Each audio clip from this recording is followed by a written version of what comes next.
Good evening and welcome. Happy Sunday, I guess. And it's time for some Factorio again. Thank you, Viking Brit, for the 28 months. Much appreciated. So, we're gonna return to Factorio for a bit. I think I'll be trying to have Factorio on Sundays, and then let's see how that fits in with the rest of the week. If I don't have anything else, I'll probably play Factorio as well, because it's kind of like an infinite thing.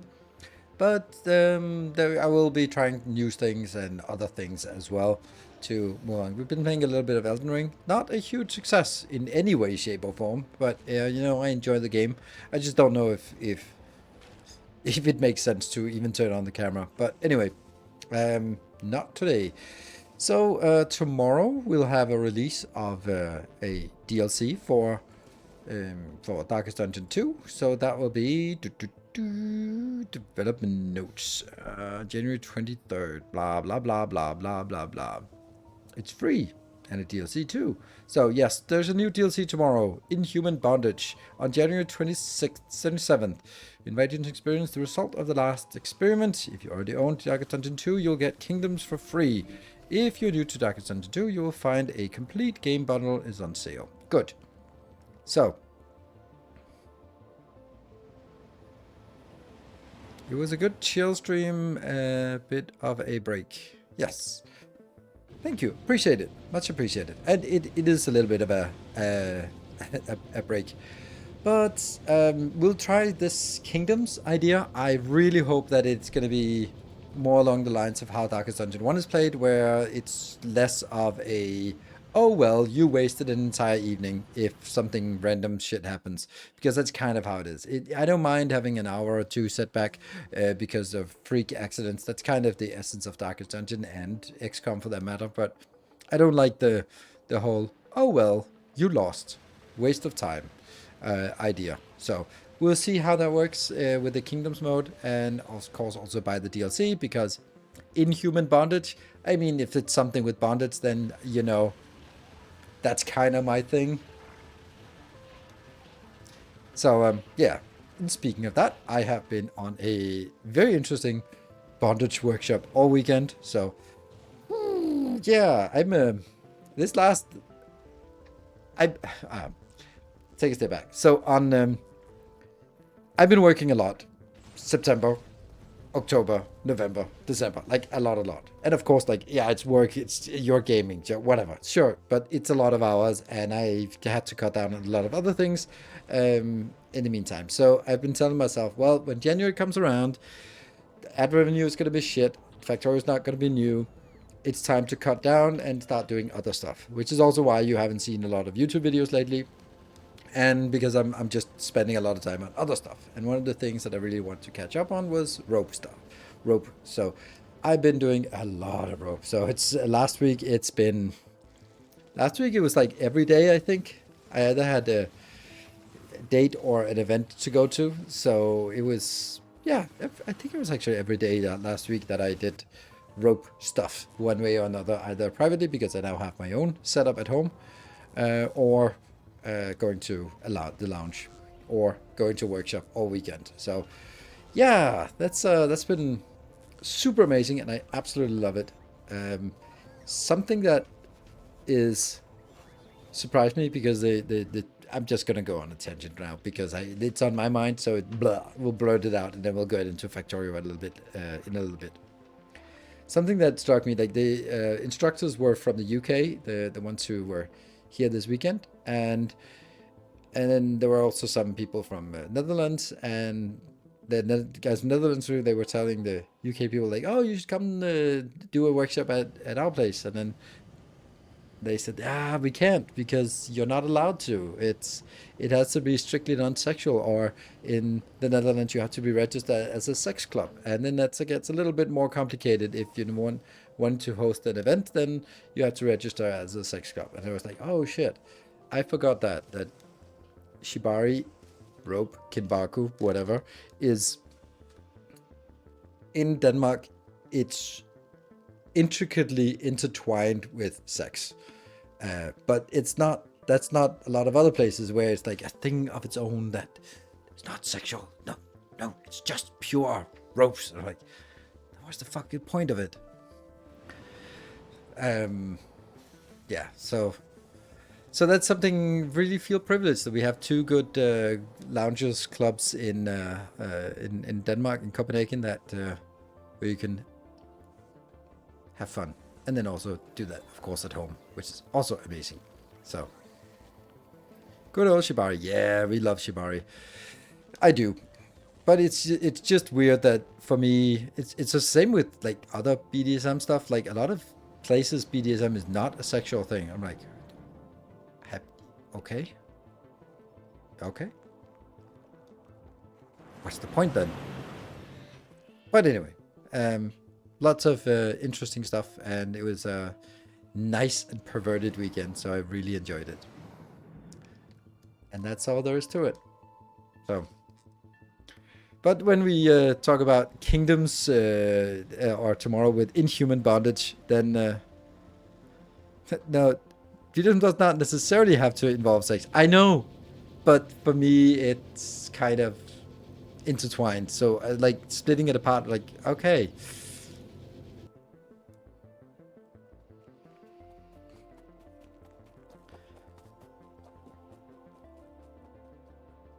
So, if it doesn't, it feels even stranger. I think yes, Wolf. That's how I feel. That's how I feel. Like, then why are we doing this? Like, it's a way of just sort of, there's a lot of energy going on between people, and that energy is erotic in nature, at least. At least erotic. It doesn't have to be sexual, but at least it's erotic.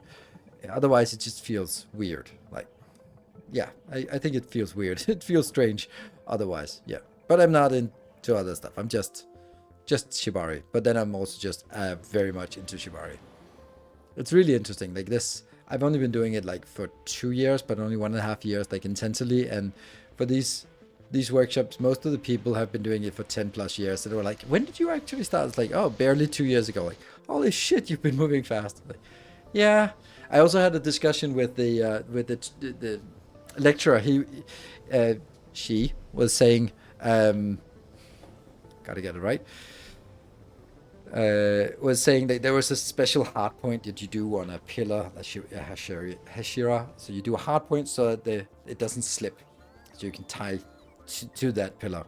And she was doing one way and I was doing another way. And then she was commenting on my way. And it was like, oh yeah, this is perfectly fine.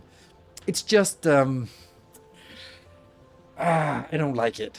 And sort of telling it to the whole class, like, I don't like this design. It's perfectly fine. It works. It's just, it's too clean. It's too crisp. And it was like, yeah, clean, crisp designs. That's kind of what I'm known for. It's like, oh, she was like, oh, I want it messy because humans are not perfect, so it should be messy. And as long as it's safe, it's good. And I was like, I like it clean and crisp. So yeah. No rope spaghetti. Exactly. No rope spaghetti. Nice, neat line. Oh, sorry. Nice, neat lines. Yeah. That must be enjoyed feeling. So why not do that? Like, sure. You can do. I'm not forcing anyone to do anything.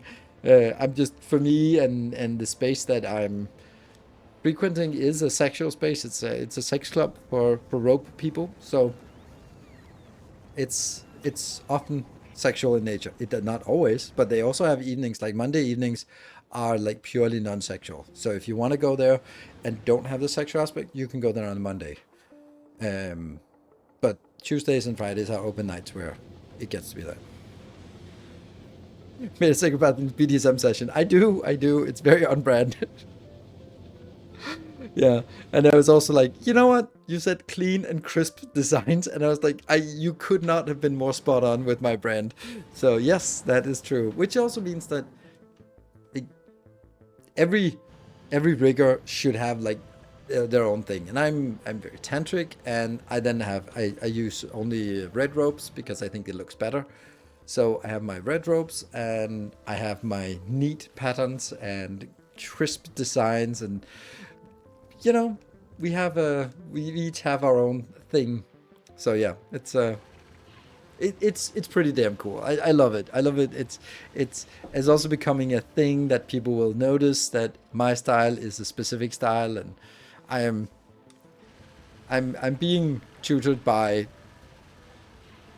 the best rigger in Denmark, bar none, which may not sound like much, but he might very well be the best in Europe, because we're inviting the best in Europe, and I would always, every time we invite the best in Europe, I would always see that the guy who owns the lounge is better, like technically better and more well versed than any of them. So it's really impressive. So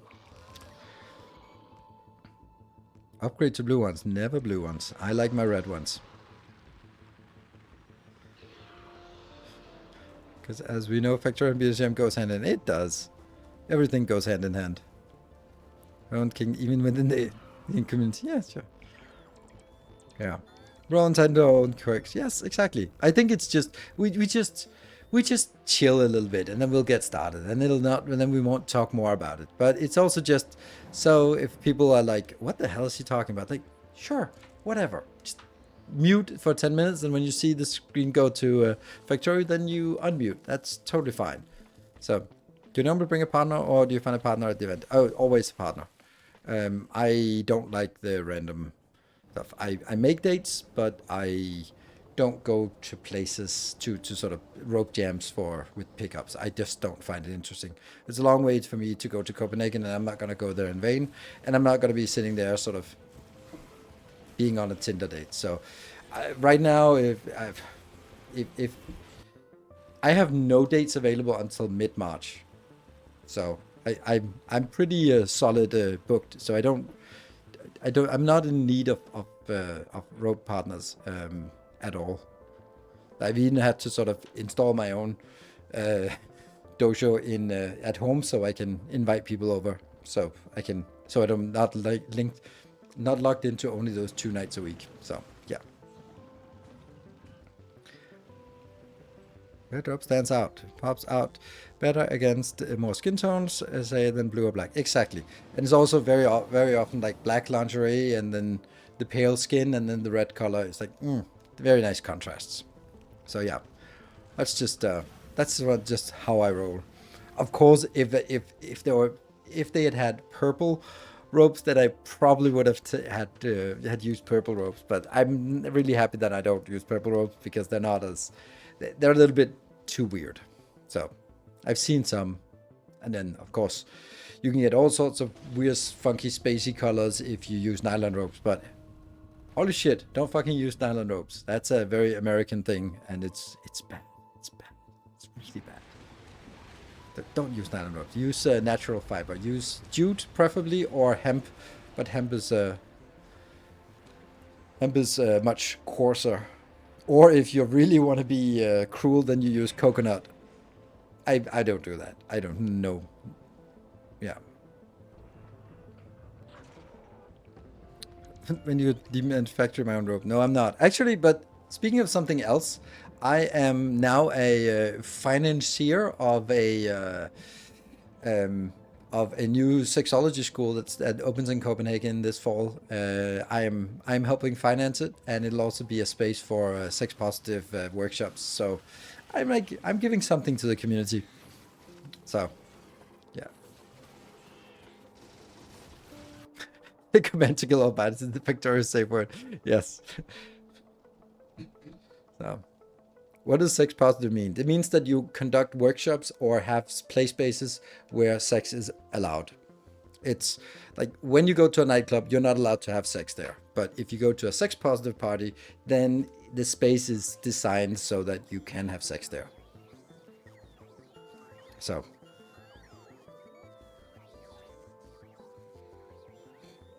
that's just what it means. It just means that it's a play space, right? It's a place where adults can go to play. So anyway, I think that Cosmo Kramer and others are correct. Let's jump on into Factorio.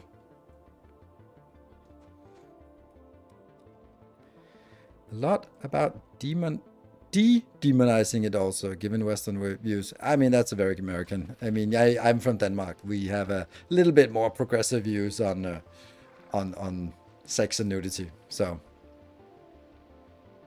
American views were sex positive spaces. Yes, there are, but they are a lot more hidden and well. So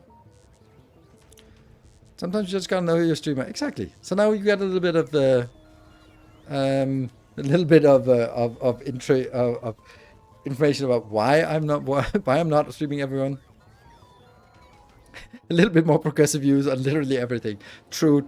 I was just kind of underplaying it, but I do not have progressive views on Factorio. I have very conservative views on Factorio. Should not change. So, yay! 1 sub. Woo!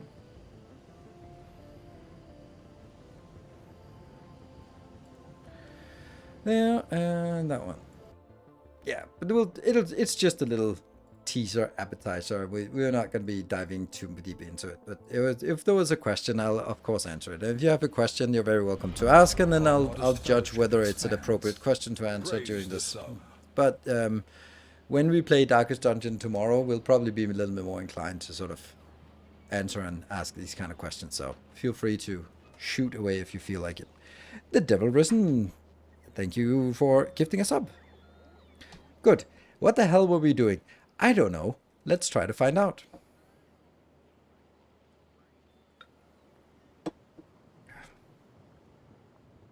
Well, the best way to find out is to look at this one and see, is everything working? No. Why? Like, why is it not working? What is not working here? Like, all the lines are busy. So it's also increasing, but which one was off? I think it's this one, right? It's because you're not doing great. So it's, as always, a matter of not having enough of the Clever science. What do you know? Surprise, surprise. It's always the damn thing.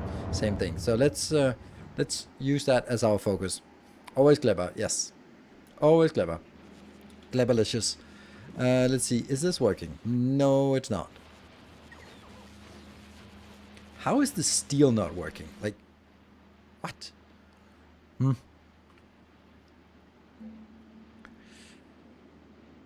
It's this one, right?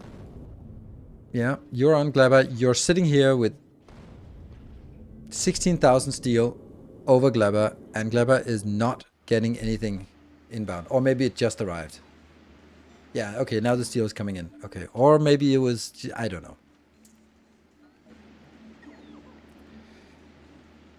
To overproduce to compensate for spoilers. Yes, it is. The number of rockets you launch is insane. Has the cost dropped compared to before the DLC? Yes. Between the normal and before, there is a factor 20. So 10 times less. Yeah, factor 20. And then, of course, there's also productivity. So better productivity modules. And do we even have better productivity modules here? Yeah. So where's my cursor? That's here. Better productivity modules also makes a bit of difference. And then there's the actual productivity built in. So we now have 300% productivity on this. So we're capped on the productivity. That's actually funny. Then we really shouldn't have this. Oh, now it's 375. So it was deliberately, it was capped in the best possible way. There we go. So it was capped, and that's where it should be. So 300%, that means that you only need 50 ingredients to launch a rocket. Previously you needed 100, and they become 10 times cheaper. So it's now 20 times cheaper to launch a rocket. And then on top of that, previously we were dealing with 40% productivity, now we're dealing with 300% productivity. So also again, much cheaper. That's why launching rockets is basically free. Is it legendary quality steel you're importing? No, it's not. It's normal quality steel here. But we're just still not getting enough inbound, and I'm just kind of... Oh, you're moving somewhere. 0. Okay, so you're going to Volcanus to top up on steel, because for some reason steel ran out first. Interesting. Well, maybe because... okay, maybe that makes sense. Let's see how fast it comes in here. There we go, on the way. It goes up to 24,000 pretty easily.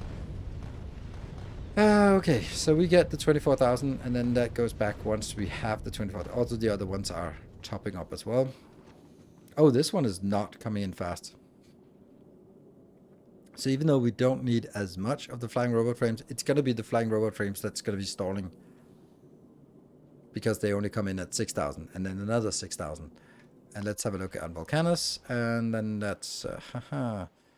where might you be? Here? Is that it? Nope. Up. That's the blue, this is the red, and this one. Oh, this steel. That's also launching efficiently. Maybe it's down here? Yeah. Here it is. Yeah. All of these are launching. It's 40 rockets launching, so it is limited how much. This is 40 of these launching is only... I hate to say that, but that's only 6,000 at a time. I kind of want to double it, right? If we could make this into a 4x4 splitter, then I could make 2 more rows out here and 2 more rows out there. And then it could launch 12,000 per round, which would be a lot better. Let's do that.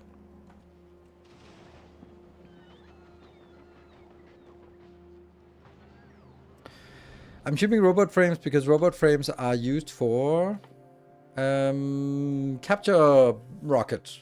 And capture rockets are used to upgrade bioflux. And upgraded bioflux is used because that's the only way to get... upgraded bioflux is the only way to get... Or that's a prerequisite to get... Oops. The next science.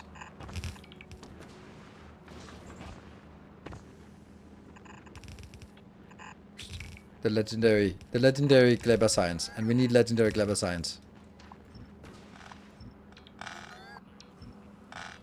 Yeah.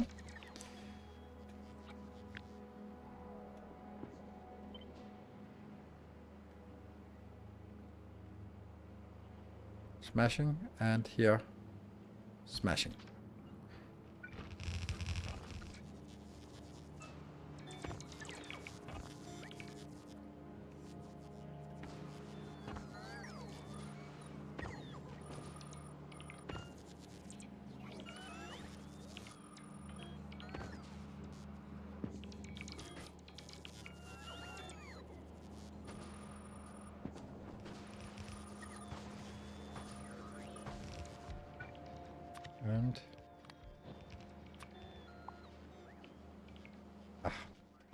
Weird that it's still normal. There. And then this one has to be changed as well.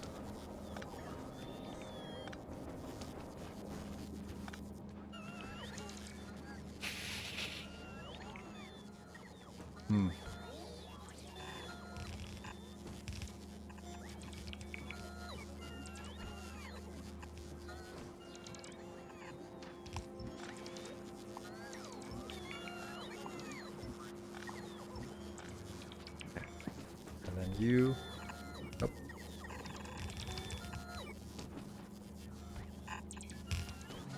So I really wish these would be launching again, but that's not happening anytime soon. You are still standing here, but you're almost out of steel again. And this one is halfway out. It goes so quickly.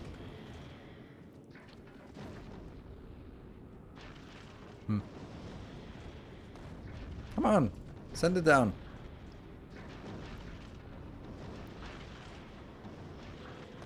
Available on planet 0. Why is it not coming down here? It's so weird. Like all the other ones are dropping down, but not this one. Oh, that's a cat in the closet. Get out of the closet.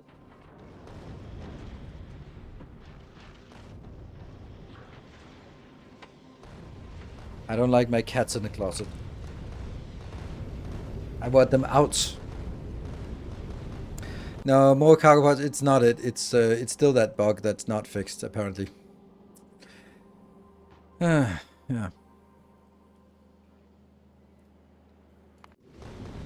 Because they're not really. Well, yeah, I don't know. Maybe that's because these ones are not sending down fast enough to stop the volcanoes. Let's see. This one only launches 6,000 at a time, and then we see these launching, and then they'll empty these belts. And then I can turn it.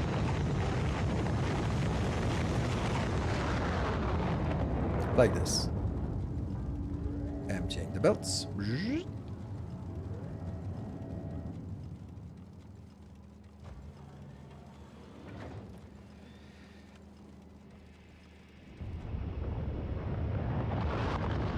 Oh really? You didn't even empty it. Damn.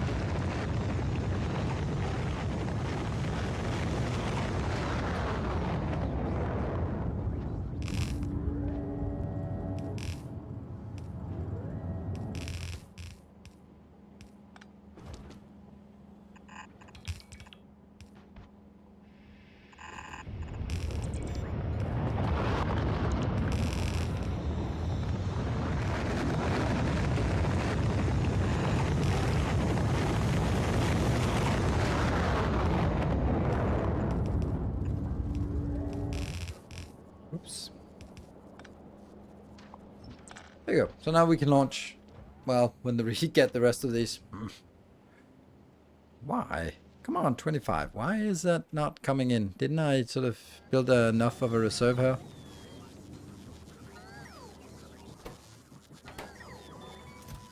Really? Really, really? On the way? Logistics storage? How can there be 0 in logistics storage? That makes no sense. Oh, because you suck? Ah, right. Okay. Well, that's kind of why. An upgrade. I should have taken the notes before, so I kind of got a sense of how fast it's going to be. Is this even keeping up? 11? 15. Oh, that sucks. This is not going to be fast enough. What a waste. Well, it's a bad design then. But it's a really bad design now because this is producing 20 and it can output with 1 long-handed belt. That's not really great. Oh well. I'm gonna let it be as it is because it's better. And that goes up and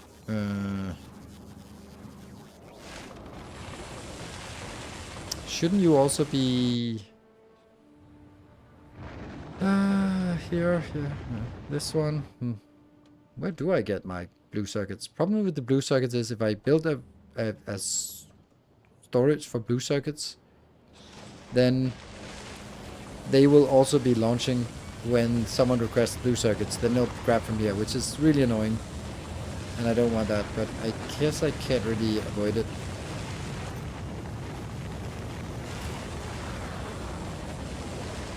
There you go. Well, let's get it is sucking a little bit here, because it'll take all of it.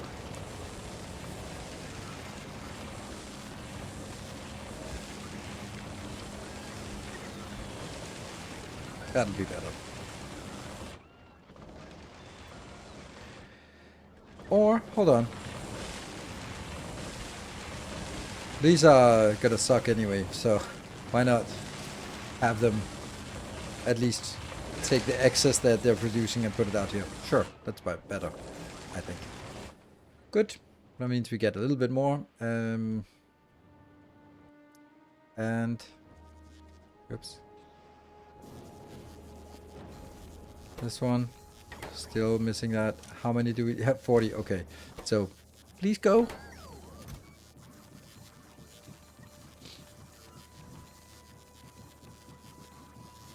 Oh, I guess this is actually a big problem because it's being requested by everyone. Like, this is also requesting blue circuits, and every single launcher is requesting blue circuits, and we just don't have enough because we're only producing it from one place, like this teeny tiny place. Yeah. Hello, Tallman. Good evening. Did we happen to complete Legendary Yellow Science? No, I can't help but feel we got as far as setting everything up, but we're working on watching. I'm not entirely sure. That's probably correct. Yeah, no, yes, here it is. 33. Cool. And then all the inputs here. It also needs like this trasher here for copper, and then a trasher for steel. Or LDS shuffler.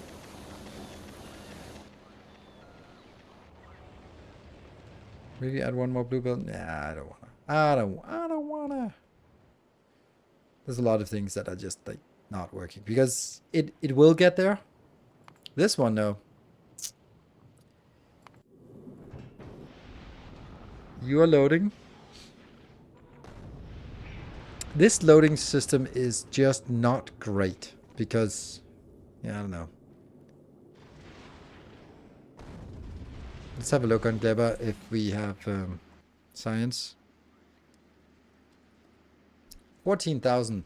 Sweet.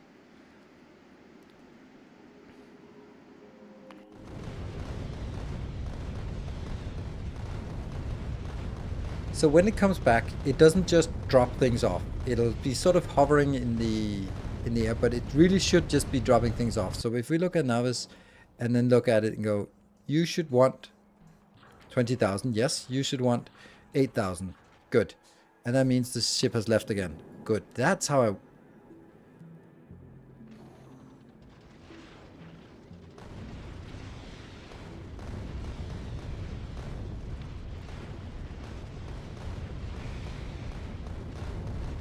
I don't like that. That doesn't seem correct. Oh, I already have 8,000. Oh, so why are we not using those 8,000? Ah, I think I know why.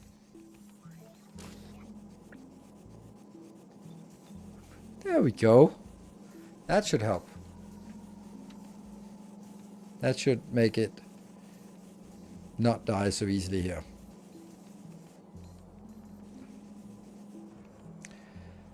And let's look here. Mark is 12,000. See, why is it 12,000? Where's the rest? Okay, I think I need to jump over to Gleba. That's a great build, this one.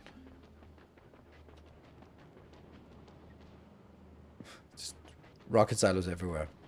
I have no idea where the main factory is.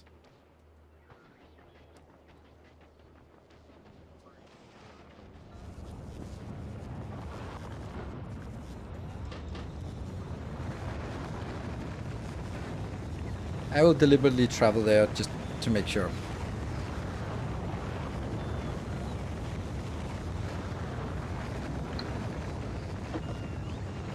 Blame the game first. It's always the game.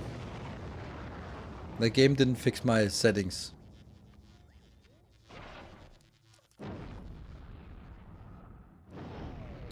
Okay, now we're getting a somewhat decent amount of science per second.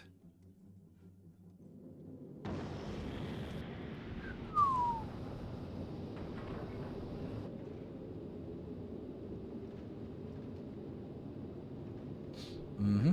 And go to Kleber. Drop the Kleber.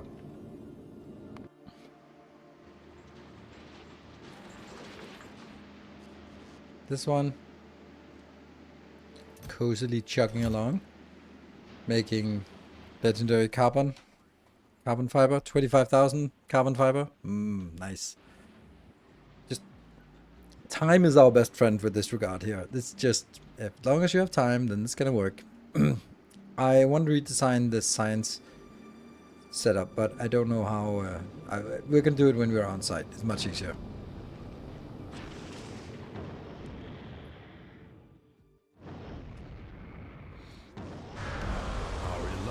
Woo, freak! Thank you for the 31 months. Welcome home. What about you? What are you up to? Yeah, you don't have this because there's too much on novice, right? Yeah, you're 100,000. I really feel it should be way more, but okay.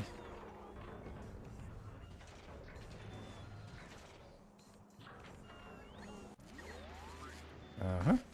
And click. So this is where all of our flying robot frames, they go into this junk here.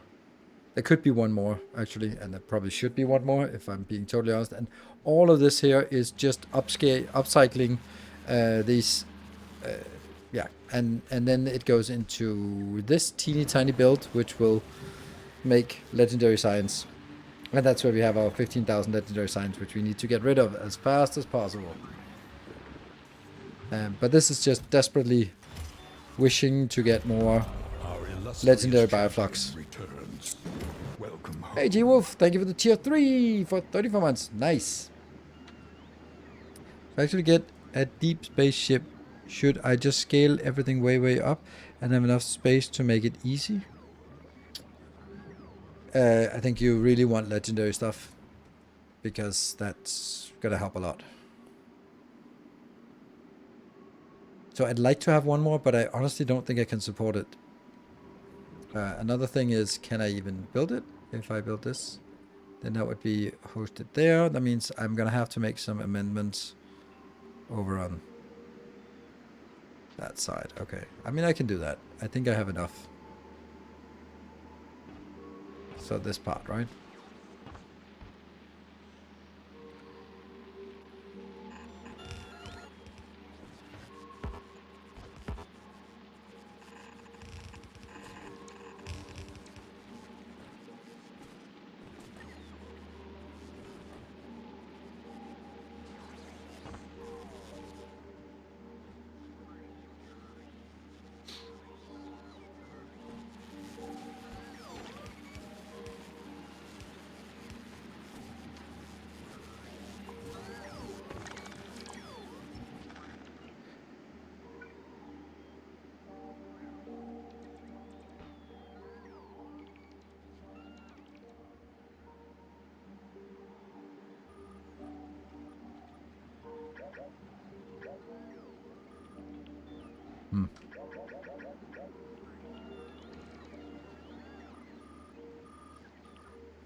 Good.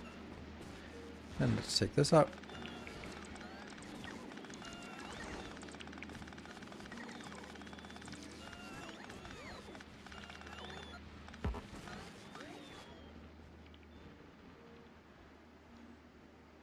Oh, well, okay, so this also has to... Oh, right, it's because it's the wrong size.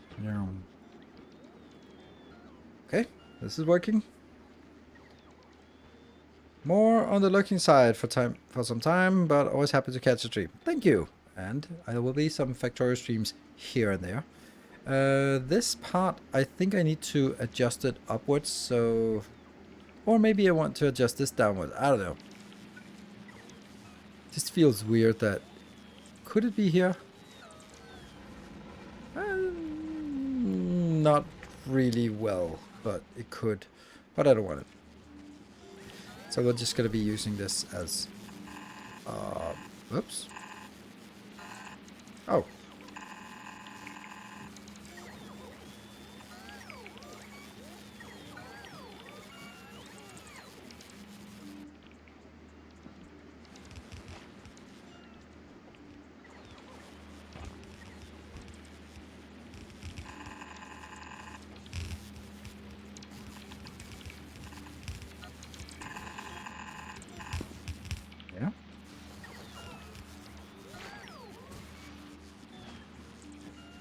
Oh, right, let's take these out so that they can continue for a little bit more. Yeah, that one. Great. What's up, kitty? Well, that sucks. Does that work? Nope. What the hell? There's a fight going on below the table between the cats.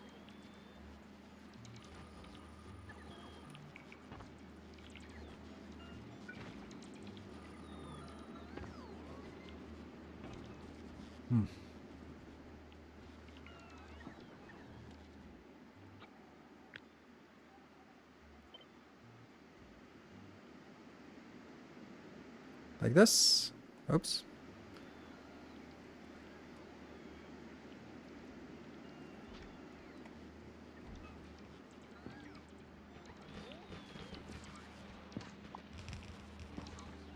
I need to wait until this gets built. Pretty much nothing missing, right? A little bit.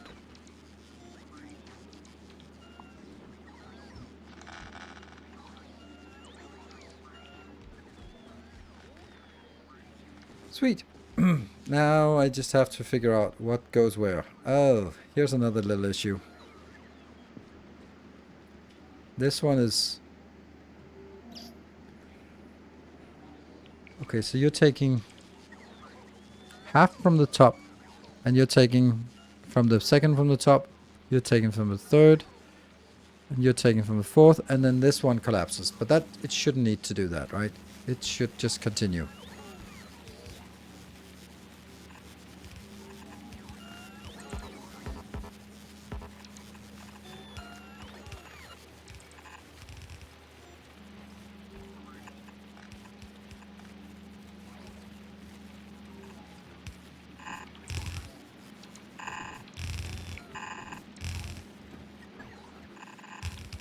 Because now it'll be...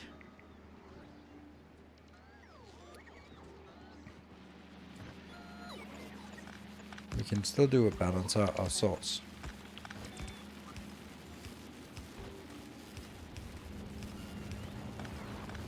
There. And then these have to be 1, 2, 3, 4, 1, 2, 3, 4. So 2 from the top lane. These 2 go in the top lane. I don't know. It's just kind of keeping things organized there. X2 are going to be from the middle lane. That's going to be you. Nope.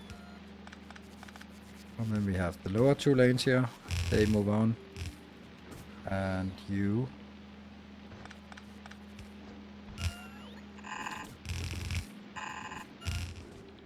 There.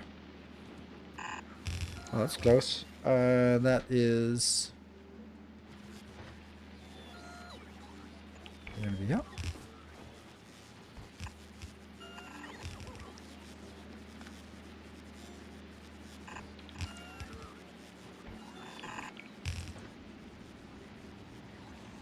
That one.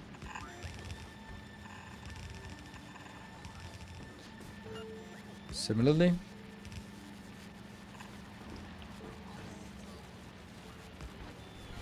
Our illustrious champion returns. Welcome home.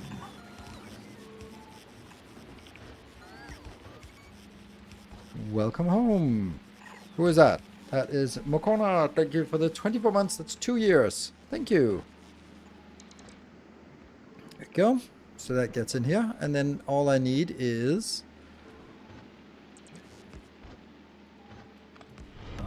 Our illustrious champion that one. returns. Welcome home. Another one. C-Dubs. C-Dub, thank you for the 45 months. Thank you. Yeah. Oops. Our illustrious champion returns. Welcome home.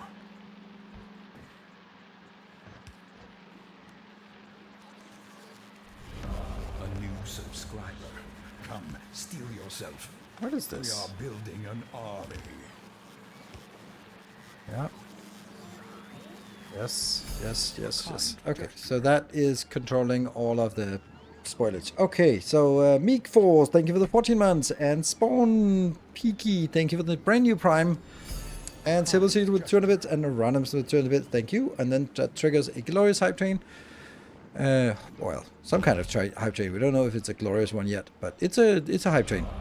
Shadow Child, thank you for the 6 months of Prime. That's a lot of Primes sitting here. Yeah, so we have a little bit of an issue with all the stuff we need. We're kind of short on everything. Surprise, surprise. Building a giant thing here is a lot of work. And the Hagen, thank you for the tier 2 for 7 months. And Bristol, thank you for the 13 months. Our illustrious champion returns. So, Welcome home. why is this so bad? Then they should just be coming in gradually from here, for example, right? You are bringing in 500, and you're just sitting on this, and then you're going to go to Gleiber. What are you missing? Okay, I guess I want to get this as well. I am Deadiron. Thank you for the 4 months. And the Evil Risen, thank you for 500 bits. And that is a level 1 train. I feel hype trains are like children. You tell everyone you love and appreciate them all, but you have a preference. Okay. Hope your kids don't know that. But yes, there's definitely a difference. We love all of them, but there are some we love a little bit more. A little bit more. Like, on a scale from 1 to 5, then there are definitely some. Well, if you only have one kid and then you go like, well, you're definitely in my top 2 kids today. That's you. Thank you for the 63 months. Welcome home. All right, so we get something, and 63 months, nice. And giant hoe. I don't know. Thank you for the 200 bits. Yeah, so as usual, which I might need to say because it's been a while since we've had any trains, and then also have any Factorio streams. If we get to level 5, then I'll add an extra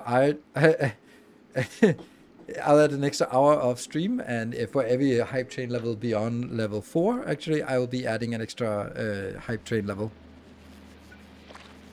It's weird. That's weird that this one is... Huh. Yeah. Bionic Man, thank you for the 8 months. Our illustrious champion. Okay, what are we missing now? Okay, Welcome home.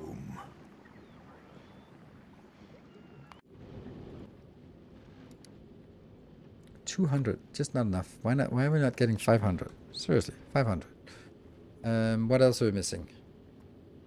That one, 100 of those, I guess. But seriously. Okay, and then request the chests. You're on the way to Gleiber with those 50 requested chests, but that's, I mean, sure. Also, if you win a hype train, you also get your name on a glorious little spaceship. Hey, look at that. It's working. It's dipping. Why is it dipping? That science again. We just can't keep up. Why? Oh, that's not great. On the way 1,000, and this one on the way 20,000. Okay. Yeah, that's something. But this we burned through all of our stuff here. I don't think I need this because I want it to be done. Or so shouldn't you be leaving now? No, you're leaving when this one lands. Then you go out. Yeah, kind of sucks. It just needs like 1 inbound. I don't know if 15 is enough to see that. And Tolman, I'd not want to doom a spaceship with my name. Well, a lot of people have doomed the spaceships with their names before you. So, have no fear. Is the 5,900 bits to complete level 2 in addition to the bits level 1 or total bits? It's what is needed to complete the next level from right now. You can see that as the 200 bits was added, then it decreased by 200 bits. So it is remaining. Our illustrious champion returns. Welcome. So again, why is this one not being dropped down? Satisfaction is 1400 out of 2000. Available on planet, nothing. But it's not dropping. There's clearly enough dropping mechanisms here. There are clearly enough receiving mechanisms here. I don't get it. It's just not working. Tiramisu, thank you for the 19 months of Prime. And then Eronimus with some gift subs. Thank you, Eronimus, with some 5 gift subs. Getting it's a little bit closer. And then Warren, good to see you with the 43 months. Welcome home. Alright, so now we need 5 subs in for if we want to complete level 2 or 2,200 bits. Yeah. So it's just not working, right? 64 Ranger, thank you for the 5 months. Now it's 4 remaining Dude in the Park, saving the train. Thank you, Dude in the Park. Much appreciated with the 5 gift subs. We make space to take out more clever science on the novice hub. The missing legendaries is now reducing the belt size. That is actually true.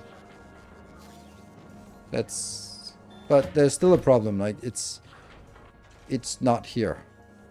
But it is actually a bigger problem than I'd care to admit. Because then I do this, but then it's still only 1 in here. I think we can fix it because we did do that logic at some point.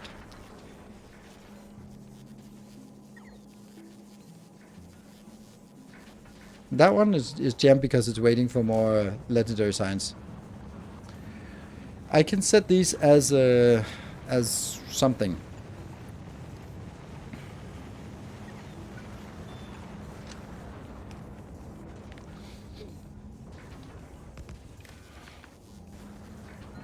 This is set requests. I don't want to set request. I want to read what's in the box. Oh crap. What the hell do we do then?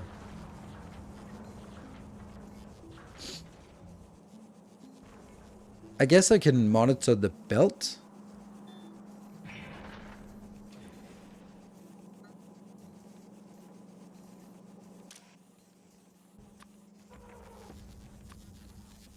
This is 100% gonna jam, right?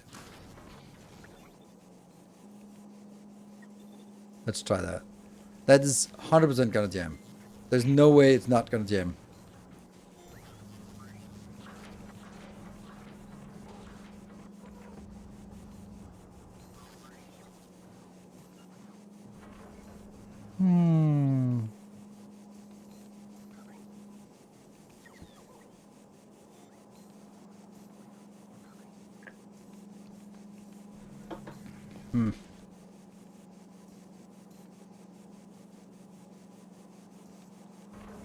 Remove the cargo pads on the left. Well, I can remove one of them, yeah. But then I break symmetry.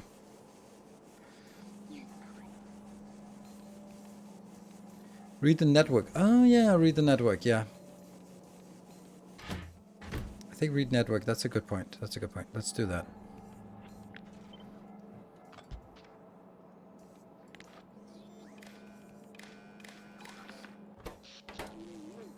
Mm-hmm.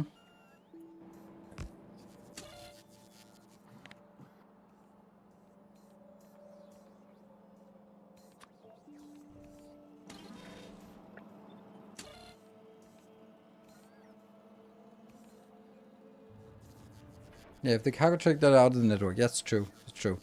But basically what I should be doing is saying if... okay, so what I think I want is one of them will always be fixed like this. These will be fixed. And then the other ones will be changed. And that is if the amount of legendary in here is greater than... I don't know, 100?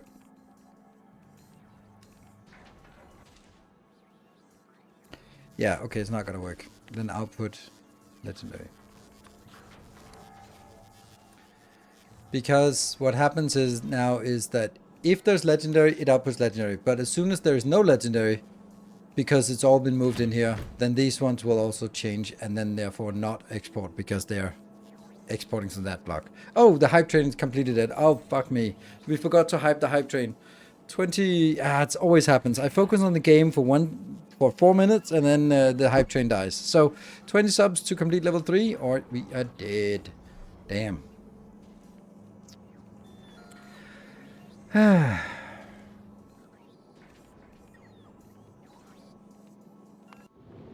You're on Glabber. Why are you not exporting this? You should be. It should be working now. It's so weird.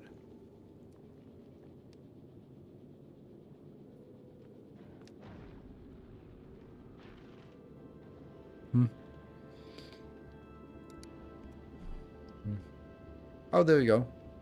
Okay, got most of it.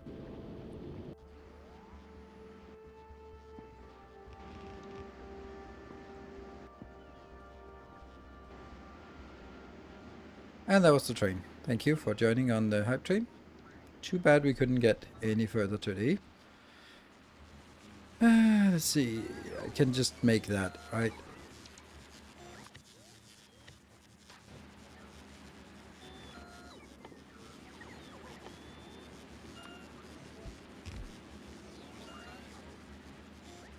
Yeah. It should be next to these, but it's not, so. Oh well. There we go. That should get rid of the last bits.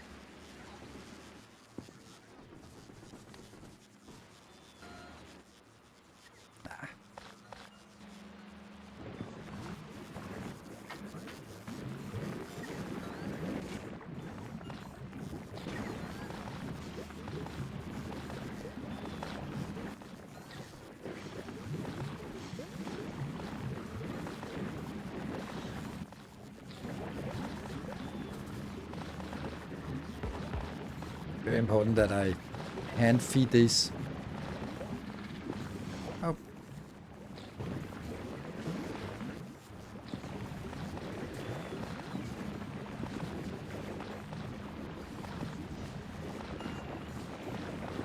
Yeah.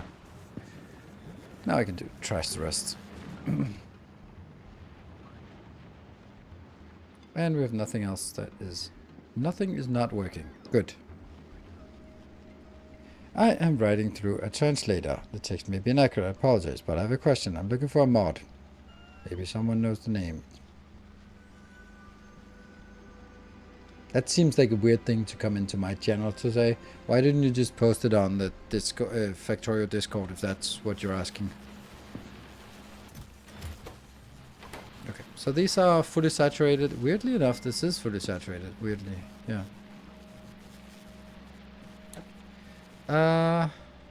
Yeah. Okay, oh, that is supposed to be fully... I don't know. Are they working? Why are they not working? Steel. Damn steel. Okay, so the steel is the issue. We can't get enough steel in here from this one.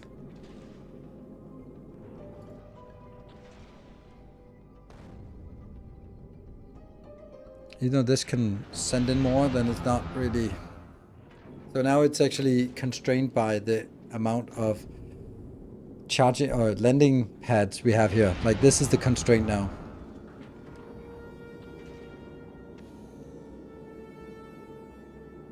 It helps up here. It would help because this is the cargo pads that's...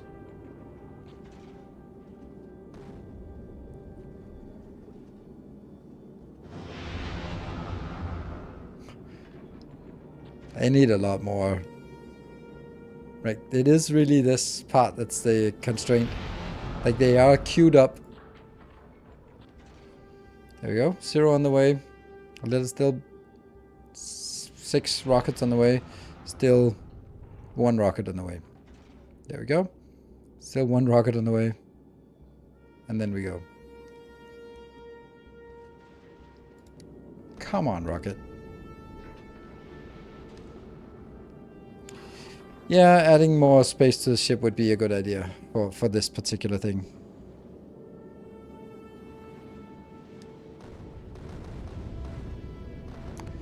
The problem is that I can't get legendary science going on Gleba. It's just too difficult.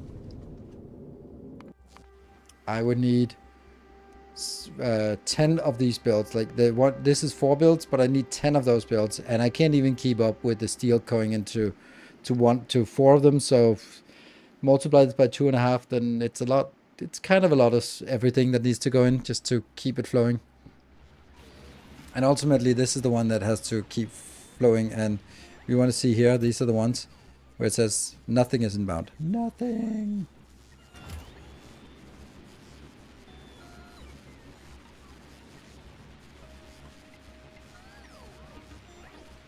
Well, we still haven't figured out. I mean, this is just so frustrating to see this just not working. Ah.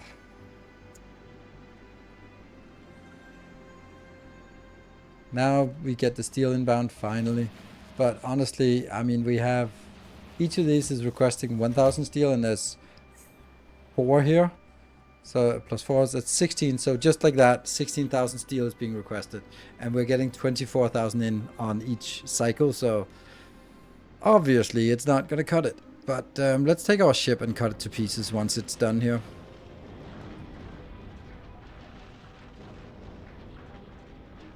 Available on planet.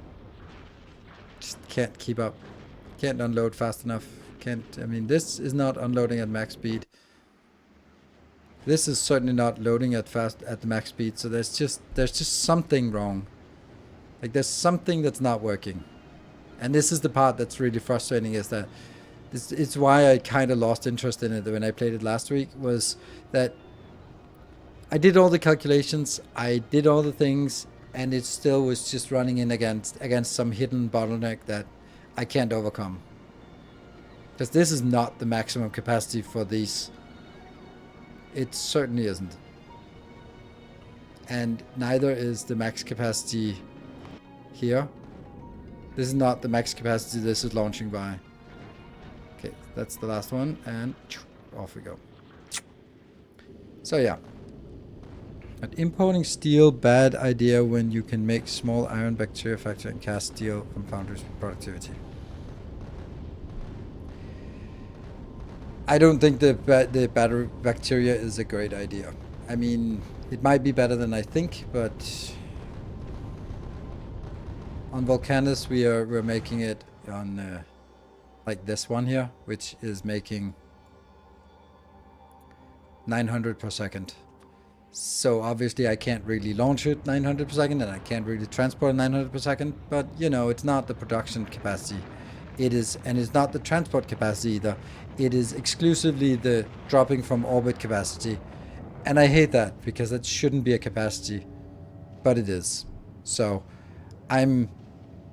my constraint is a bug in Factorio. I could optimize around that bug, but it's still a fucking bug that constrains us from getting the maximum we want. And that's just a really... It's a little... It's more than a little frustrating, to be honest. So... yeah.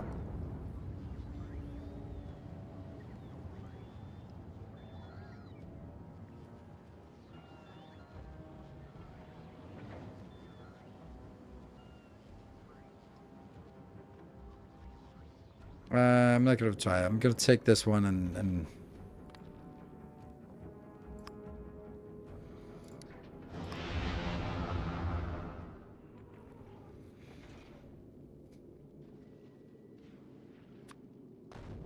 Wow, that's a pretty big disaster. I don't know what's going on. Oh, they're still coming in.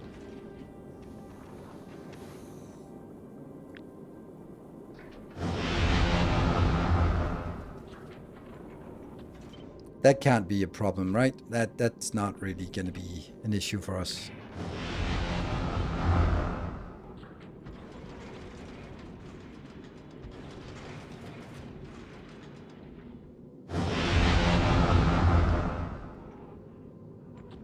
That's going to be the same. So, oh, frick. Damn it. I can't do this because...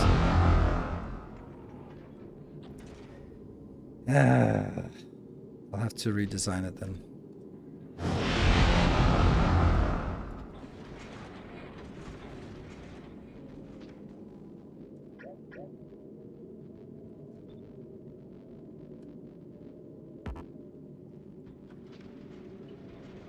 Okay, so let's not do that. That was a gigantic mistake. We are fucked.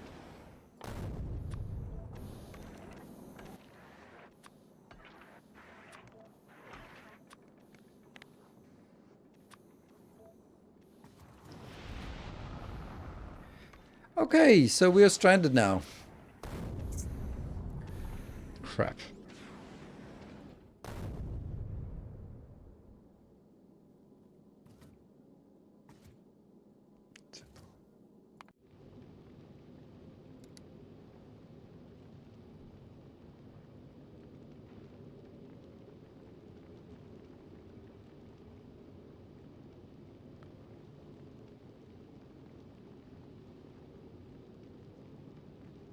I don't save scum, so... Can you hardlock yourself on spaceship? No, because it kind of drifts back to a location, and it might get destroyed, but it's not locked. It's just dead if you make enough mistakes. Like I'm doing now.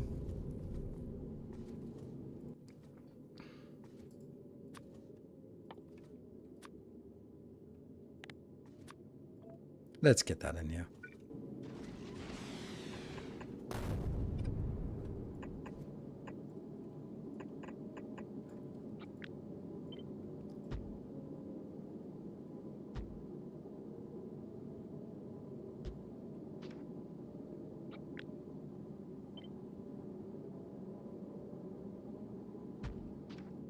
Woo, it's got wings. And did you drop that off here? Drop that off as well.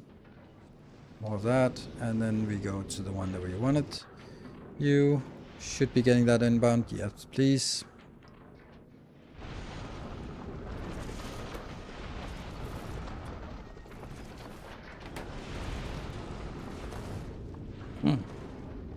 It's a little bit risky because right now we don't have any protection. So when this one hits, it's gonna be bad.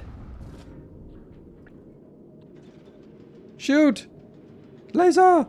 Laser! Shoot, damn you! Crap. Phew. Okay, something shot it at the last second. Phew. Why is this not coming in? Please? Pretty please, with sugar on top? They get in here.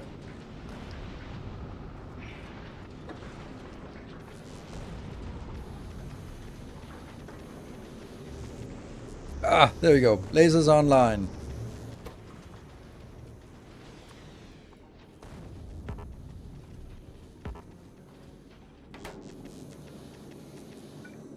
Okay, so let's not do that again.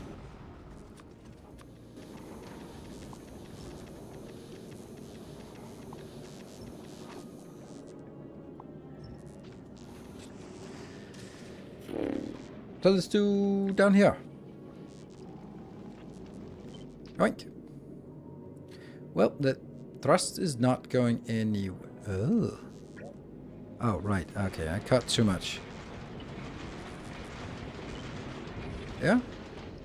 Good. And then let's...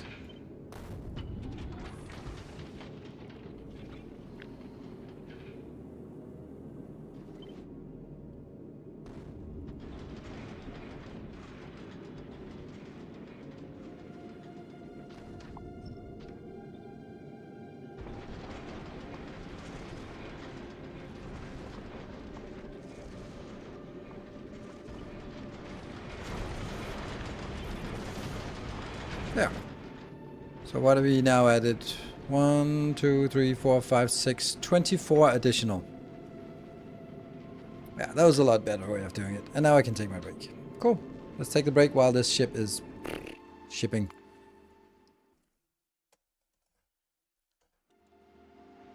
Oh, let's go back to looking at the ship. Oops. Alright. Be back in 2 minutes.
Right, welcome back.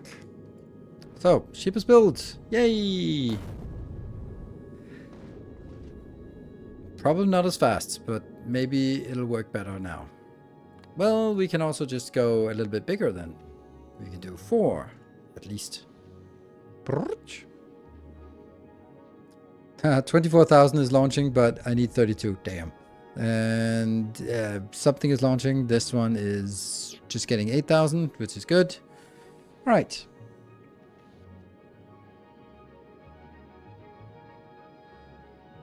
Can you set the landing pad request much higher? But only when the hub is below its desired amount. Maybe it'll stop. It's a weird thing. It's not using the full capacity, and therefore when you have large amounts of requests and large amounts of in each request, then it just doesn't work. It should be looking like this, but it doesn't. It looks blah, blah. So there's some pairing of the landing pads on the ground with the landing pads in orbit when there are multiple ships, multiple requests, multiple ship loads of each. It doesn't pair up correctly. And therefore the capacity is much lower than it should be. Off we go.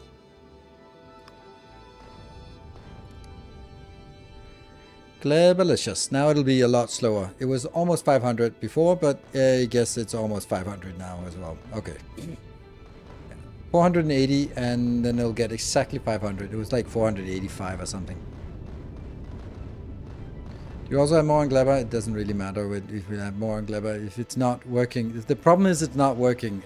It's not, yeah.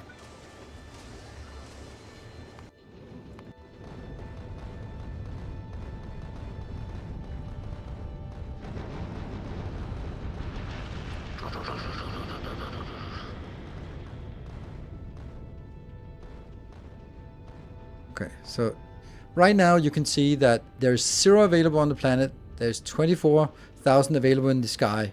Why is nothing dropping down? Why is nothing dropping down? Why is nothing dropping down? Well, this one might be okay because it's requesting, but here we have 22,000 sitting in orbit and it's just not dropping. You'd expect these to be like all receive, receive, receive, but it's like receiving one and another one there. So it's clearly not using the capacity that is available, and that's a problem. On the way. We can increase this. This might actually be a thing. On this, where is it? Here, that one. We'll increase that. 8,000? No, that's actually way more. Let's do 4 times as much. Because I want it. Go. Let's see if that changes up on the spaceship. Does it come in quicker?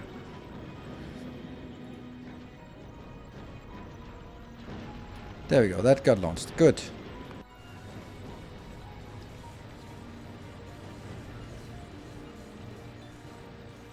Major bug regarding platform unloading that tried to analyze the bug. The one that was made by Konoke or some Konage or something, I don't know. Yeah, saw that. Let's keep it running for a little bit, and also let's make sure that the one that is belonging to here, Mutatio, you are going to be picking up from. Let's pick up 20 of those legendaries from here. Go. That means eventually it'll get more.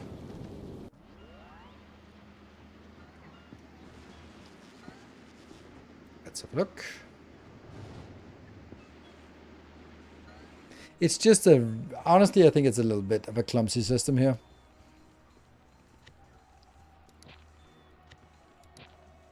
Why it has trash unrequested? Why does it then not have trash those? But whatever. Yeah. So still a little bit of an issue on the steel. Let's take a look at the ship here. Are you happy? 17,000 en route. Love that sound. Yoink.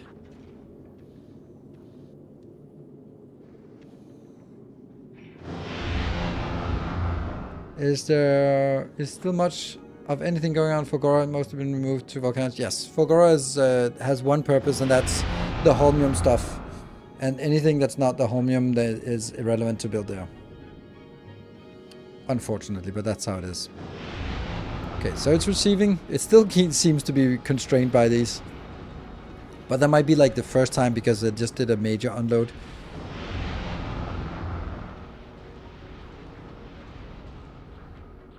Available in Rocket Silo is still 12,000, so this is really nice. Like how many, how easily are coming inbound. These ones, yeah, I think this is the main issue that I was talking about before, that cannot be controlled.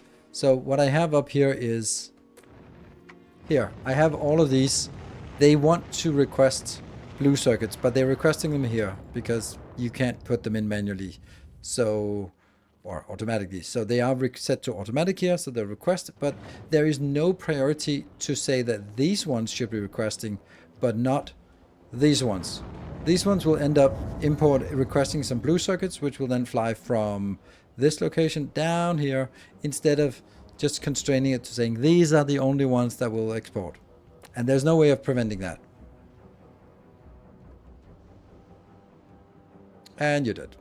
Why you did. Space science. Damn, okay.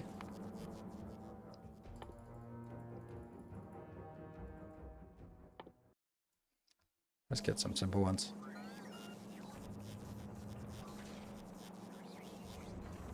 You're not exactly running back. We need a better ship for this as well. That might be another little fun trial here. Okay, now we're receiving something. That's good to see. Really nice to see that.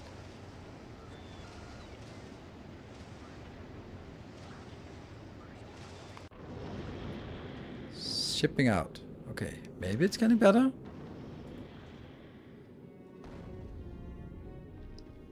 Satisfaction is...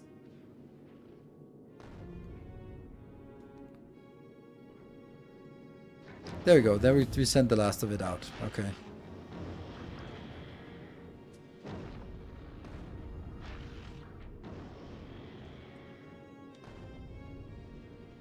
Okay, so it is bringing a little bit of this back again. Let's monitor this one on... Should be even higher, otherwise the ship will wait too long. So maybe 8x. Don't know.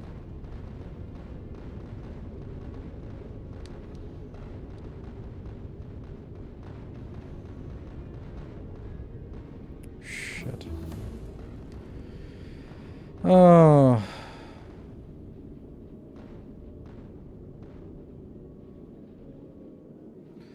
Yeah, that's X's.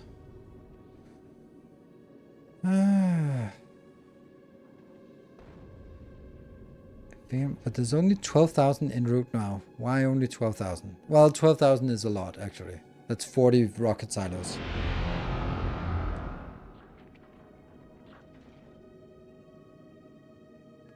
Yeah, rockets, I don't know. It doesn't really feel like it. Maybe it is scaling. It's just me being too cautious? I don't know. Or too modest. I'm looking at 40 rocket silos and then thinking, damn, that's not enough. But maybe I should be thinking 100 rocket silos. But it also just feels wrong, doesn't it? It feels wrong that I would have to have 100 rocket silos. It seems like there should be something else to do. Make it locally. I know, but not everything can be made locally. Or should be. It's also like space age, so if you don't use the space age for anything, then it also seems a little bit weird, doesn't it?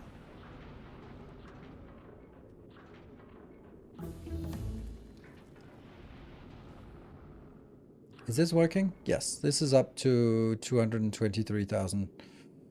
Eh.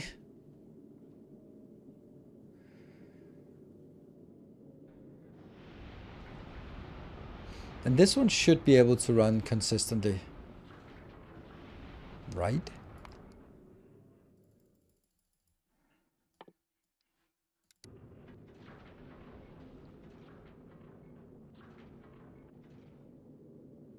This takes forever to get here.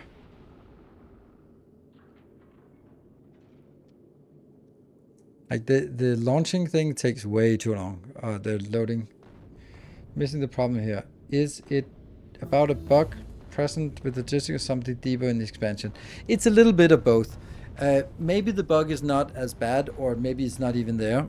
And maybe it's because of the scale that I'm building that most people would probably not have this issue. It's because I'm in a position where I'm consuming. Let's just actually just see.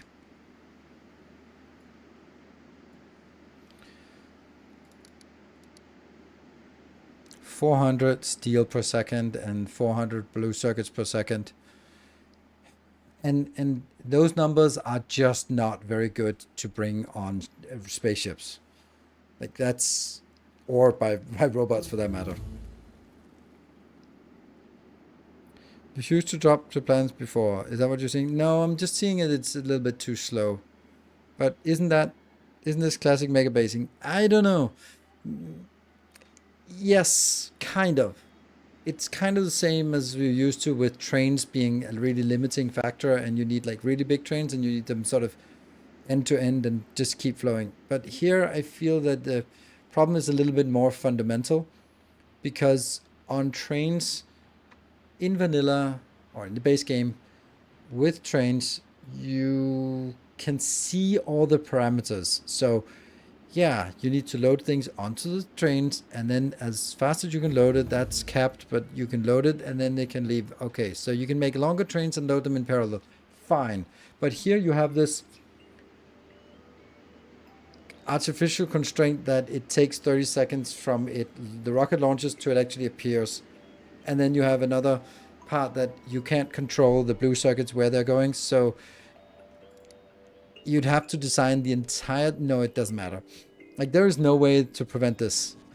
There's no way to prevent... Like, this is how it should be. I want the blue circuits to don't go in here, launch. Perfect. Except that's not what happens. Because I bet some of these are also going to send up some blue circuits. I don't know. They should be. They should be, because there's nothing preventing them from doing that. Yeah, here, blue circuits. They should not be exporting blue circuits, because I need my dedicated stuff doing blue circuits, because that's dedicated to it. But that means, because here the flight time is really low, but as soon as I can't rely on this, then I don't have a deterministic system. This one I can say, this can launch X per second. Awesome, it's enough. But as soon as this is not constrained, as in this one is fully constrained, I produce it, it can only go in here because it's belted. So I know exactly how much it can produce, and if it's enough, it's enough. If it's not enough, I can just copy paste it here. I can't do that with blue circuits because they have to be transported with robots, and because they're transported with robots, that means all sorts of other rockets on the planet will also start getting blue circuits, which means I may be able to launch everything at once, but one of them, just one of them, is coming from a random location, random rocket silo far away, and there's no way for me to prevent it. And if it does, then we just add 2 minutes of loading time for the spaceship, and that means we can't get a reliable transfer speed. Like that's never gonna happen with trains, but it cannot be prevented with spaceships. Add a few buffer chests close to the rocket silos. How complicated would it be to build it on lava? Yes, it would be absolutely atrocious, because you don't have lava to build it, then you'd have to build bacteria. It's really, really, really, really, really, really bad. Is make it separate logistics network. That doesn't matter. Tallman, it doesn't matter. It is separate logistics network, but it doesn't matter, because you can't request from a specific logistics network. You request from the planet. This is a separate logistics network, so they don't transfer it. But anything that's inside this logistics network, you can see there's 41,000 here. But in the other network, there's also some blue circuits. Not a lot, but as long as there's more than 300, these will also be picked up. So there is no way to prevent this. Buffer chests, sure, that might alleviate the problem. And I think it's honestly a good idea to do buffer chests, but I hate that it has to be like... I honestly think that's a good idea. I can't believe I'm saying that. Because that would mean 1, 2, 3, 4, 5, 6, 7, 8. times 3, that's 2,000. So this one should be 4,200 blue circuits in a buffer chest.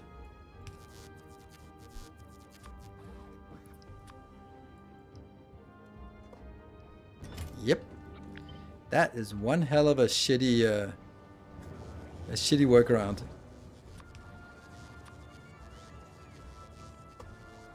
Just so that they're minimizing the travel distance. It's just a bandage, but it will work. Yes, it's the bandage. I'm not sure that it'll work correctly, flawlessly, perfectly. Oh shit, that was fast. These ones disappear. So this is why I've kind of lost hope or lost interest in Factorio, because I can't keep scaling. There are just some fundamental tabs that we can't really get beyond. And that's just really frustrating. So and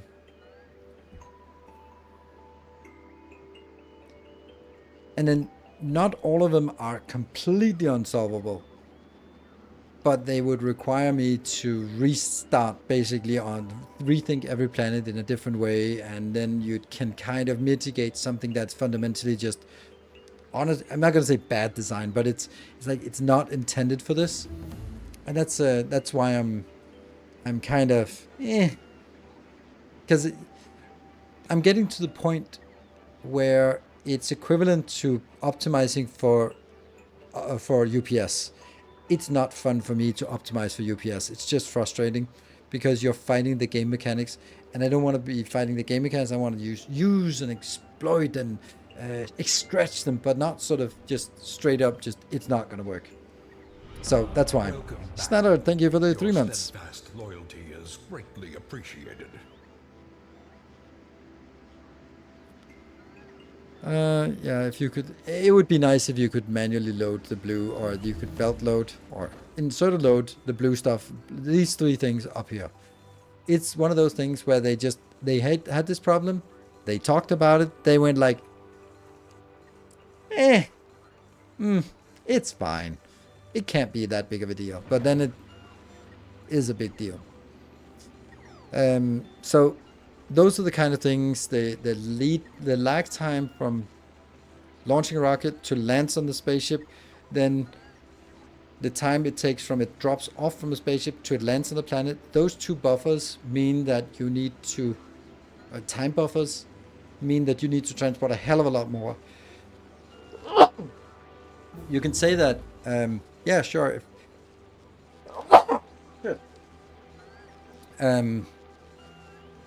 You can say that if you're producing enough, if you're launching enough, if you're transporting enough, then everything should be fine, except that you suddenly have to put in giant buffers around everything because of it's a lag in the system, which is corresponding, I guess, supposed to the lag of trains driving from A to B, but you can time that, or you can oversaturate it. So it's not unsolvable. It's just really uncool to solve it, I think. I think that might be it, right? That might actually be it, because I think that this is not the right way to solve it, honestly. I think 4 ships that are smaller is a better way. How do you make the yellow chest not overflow? I build more. If you mean like these, I just build more.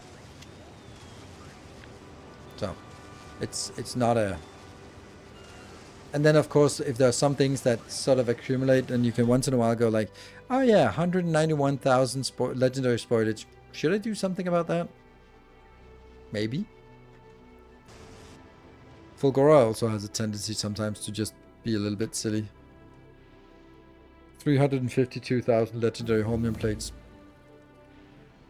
Volcano's probably also a little bit silly. 489,000 legendary tungsten plates.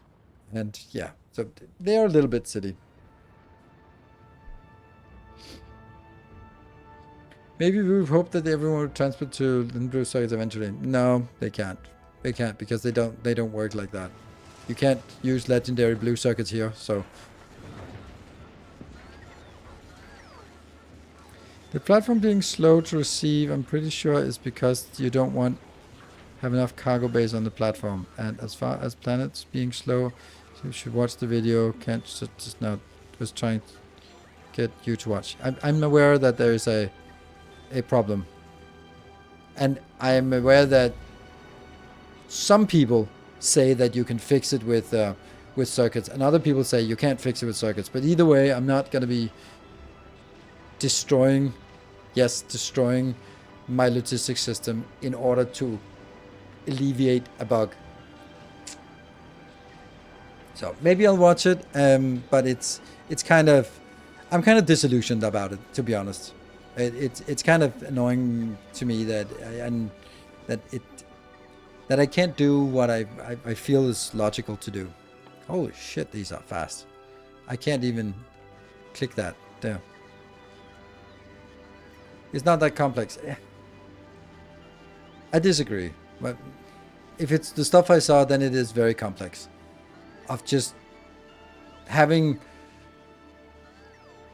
different requests, taking all your requests out and then having them sort of filtered and then iterated through and pushed in and one at a time. It's like, no. TSIJ Ben, thank you for the prime. Multiple times because there is a better solution. Sure. Hispanics will simply ask for stuff less often but in huge batches. Which means that you're just adding more buffers. Like,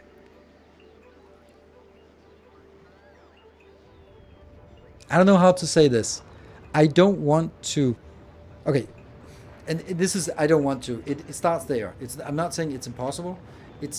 I've designed a system that works well within the rules of the game. Now it turns out the rules of the game break in the extreme scenarios because inefficient design in large-scale issues. Sure, that's like Newtonian gravity breaks down around black holes. It's an extreme scenario. Sure, so what are we going to do about it? Okay, I could start optimizing away everything else just to work on my non-Newtonian theory of gravity. Or I could go like, that can't be what I need to do. Like, I should be able to use my Newtonian gravity system also in this case. And you're saying, no, it's around a black hole. You should get some more advanced. And I'm like, yeah, I don't want to. And if that requires me to then I don't have an interest in it. I just don't have an interest in having designed a clean system that works and then seeing that it breaks because of constraints that are made by the game that means that it doesn't scale very well. Then I'm like, sorry, fix it, and then I'll replay it at that point. So that's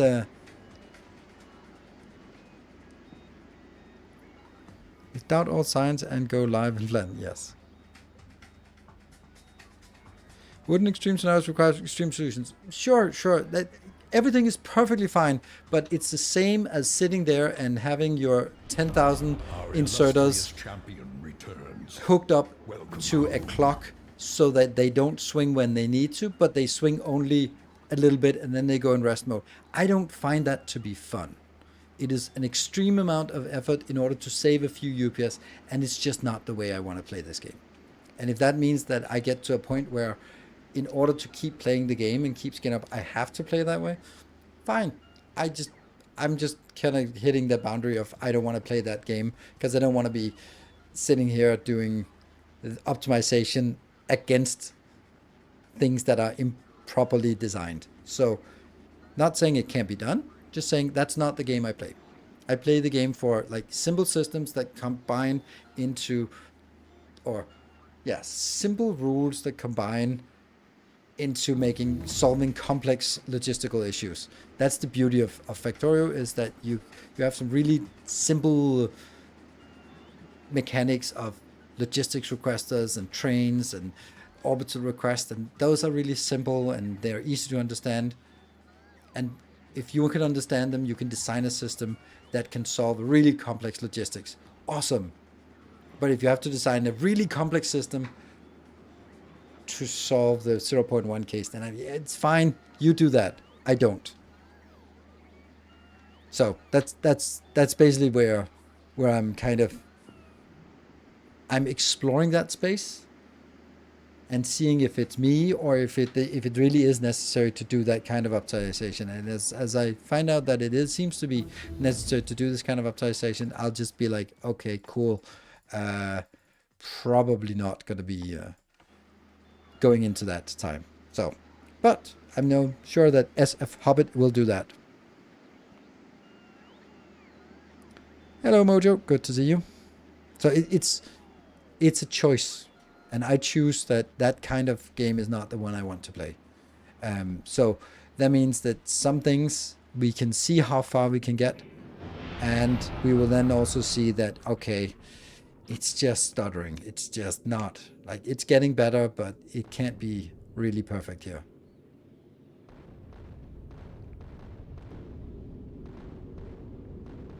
Okay, this one's coming back. I think I want to design the spaceship, though. Leave when they reach 90% of requests instead of waiting. Nope, you can't. There's very, very little stuff you can do up here in orbit for these things. Like, you can't say that it's loading only specific things, or only it's not loading from a planet from this location. You can set that kind of here, but can't say what logistics network it's loading from. You know, there's a lot of things that would be nice, right? So we have a Magmarel ship. So that's the one we're going to be working on. So new Prometheum science ship. I think we'll do a new Prometheum science ship. I think that's going to be a fun, not necessarily a Prometheum science ship, but more of a giant spaceship.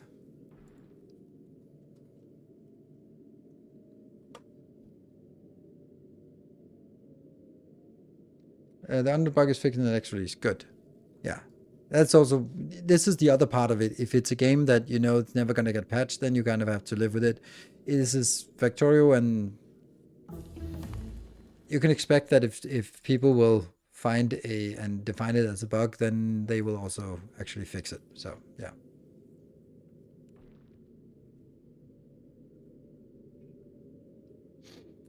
So, what are we going to do with our next spaceship? So, let's talk about this one. This works great, but I have been previously saying that it's fine, I can just build more of these. But the fact is, I can't actually build more of these, because if I had 2 of these running back and forth, then I can't control if they end up back on Novice at the same time. And if they end back on Novice at the same time, then I don't have 15,000 eggs required. I have 30,000, and then it kind of messes up, because it launches to 15,000 and the other 15 will be like, plus I can't control which ship gets it, so they'll come in, they'll both request 15,000, and the one will get 9,000 and the other one will get 6,000, and they're both going to be like, oh, I'm waiting, and biters start spawning. So I can't have multiple ships with this mechanic, with the mechanic of they go back, they get stuff, and they go out again. So that's not working. Again, limitation on what we can do here. It's totally fine. That's just how it is. So I could make it, if I then just added twice as many rocket silos on Novice with biters, like these ones, that would mean that when one ship comes in, twice as much would be tried to send up, and half would be sent up and the other half would be sent for destruction, and then the other ship comes in, and then it's still going to be the same problem. So it's not really solvable. Then the only way that I could solve it, as I see it, would be like saying this one only activates when the request is 1,000 or more. This one is only requesting when it's 2,000 or more, 3,000, 4, 5, 6, 7, 7, so that I have additional ones down here that only activate when it's 17,000 or 18,000 or 19,000. And yeah, I guess that could work. But it's not going to work because as soon as they start saturating, then the request will be dropped, and then the one with 18,000 will never be activated because now it's not 18,000, it's actually 14,000 because there's already been something saturated, damn it. So that doesn't work either. So that means this system doesn't work. So another system we could do is a system that is going out, collecting a lot of Promethium, coming back, and parking over Nauvis and just processing. And once it's done processing, it ejects all the remaining eggs and then flies out. That could be a thing, but can we? We cannot conditionally. Fuck, we can't do that. Okay, we can't make the ship park over Nauvis and not request anymore. It'll always request, and that's a problem. So I can't be like, oh, if you already have, if you don't have any Promethium chunks, don't request eggs. I can't do that because again, there's no conditions here.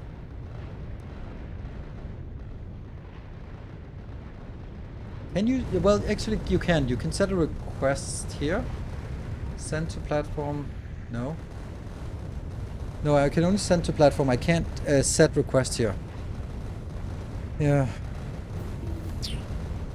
Because if there was one of these that was set request, then it would be valid, possible.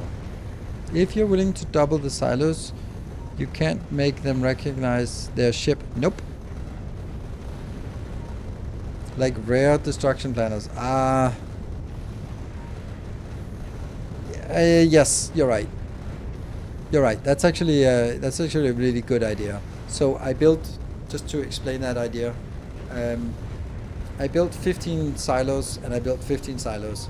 And these 15 silos only activate when there's a request for 15,000 eggs and rare quality deconstruction planner. And these ones are requesting when there's 15,000 or more requests and rare quality upgrade planner. Like, I don't like that. Ugh.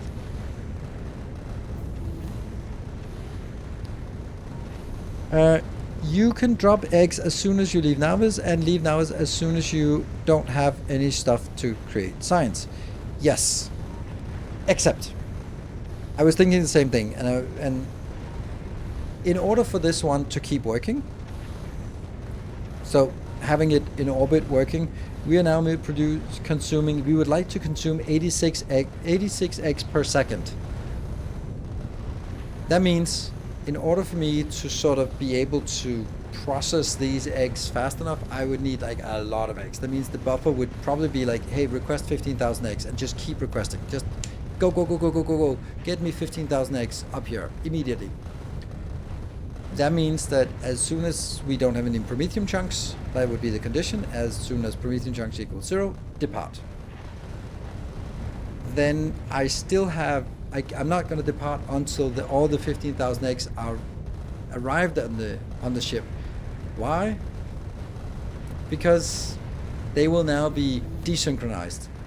Because I've just been producing, so they'll be sort of, oh, another 500 launched, another 500 launched, another 500 launched. The first 500 has arrived, next 500 launched. So it won't sort of cut off and leave. It'll be keep having the requests. And that means it will always have to go all the way up to 15,000 and then leave and then start emptying, which I just like, or 10,000 or whatever, which I just like, objectively don't like. But yes, we'll just have to throw them away. So I think that what we, yeah, sounds bad but works, yes.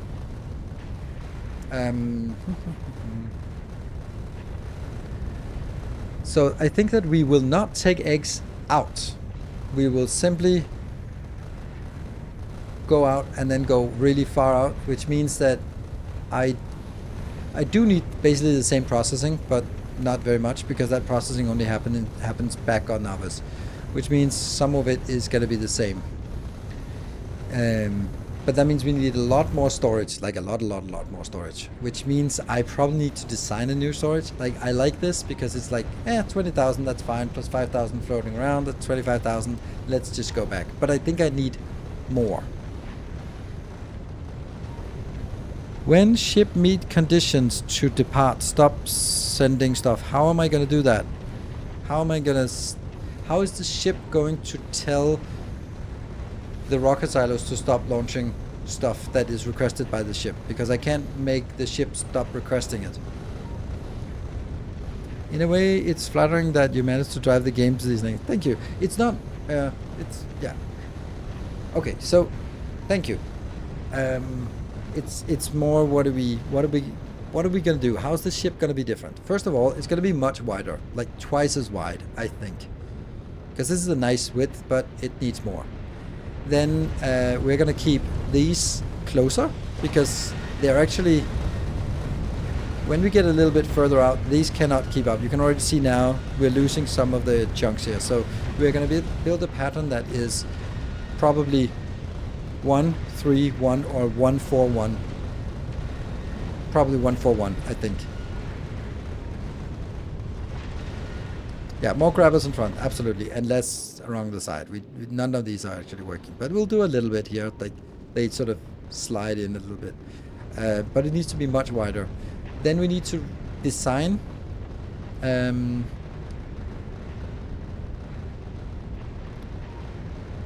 When ship meet condition to depart, silos stop sending stuff. It doesn't work like that. You should know that. It doesn't work like that. If there's something that is en route, then when the ship meets conditions, yes. No, not conditions to depart. No. They will get stuck on the depart mode where it's pointing towards the next one and not departing because it's waiting for things. I'll show you. It's there. Showed you. It's not departing. It's waiting for all the stuff that's en route. And it'll keep going as long as there's a request.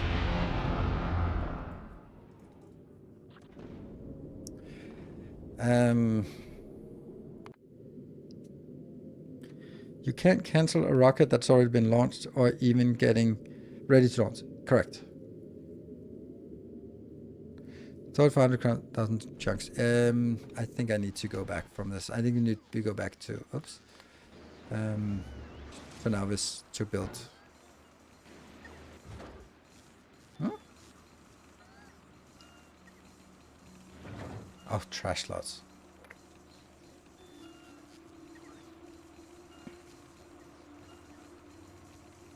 To keep that as low as possible, maybe it's only 5k. Yeah, and if it's 10k, it's also fine. We can deal with that. We can unload 10k eggs really easy or really fast. It'll take 2 minutes, I think, roundabout. Come on.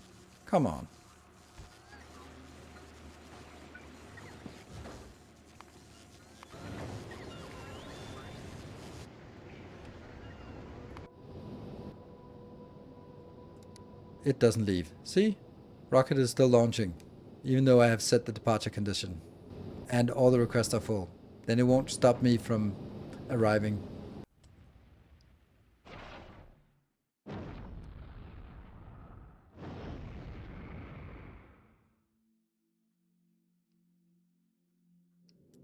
So.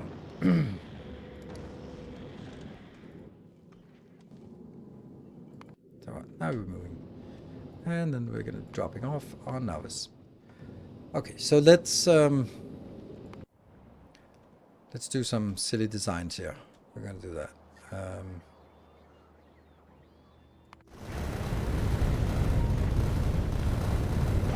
just gonna grab this one.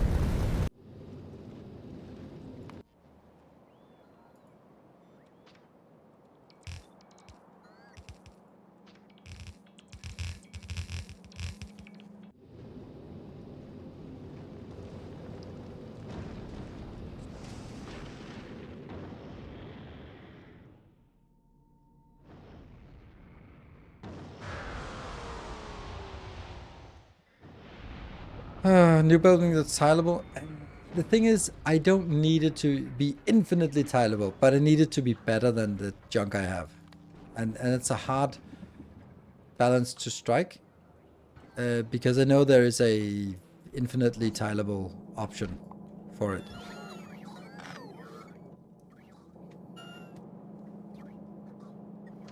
I like the idea of this. I don't know what I would do different to make it like fundamentally better.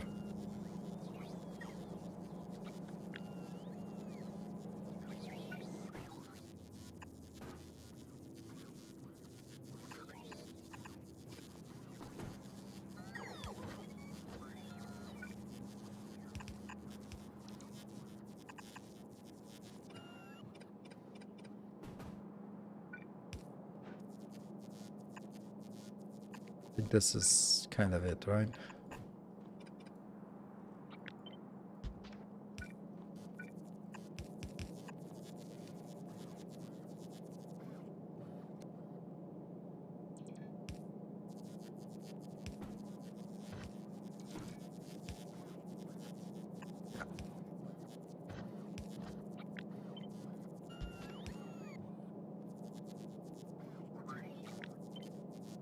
But this is not infinitely tileable. This is just pretty tileable.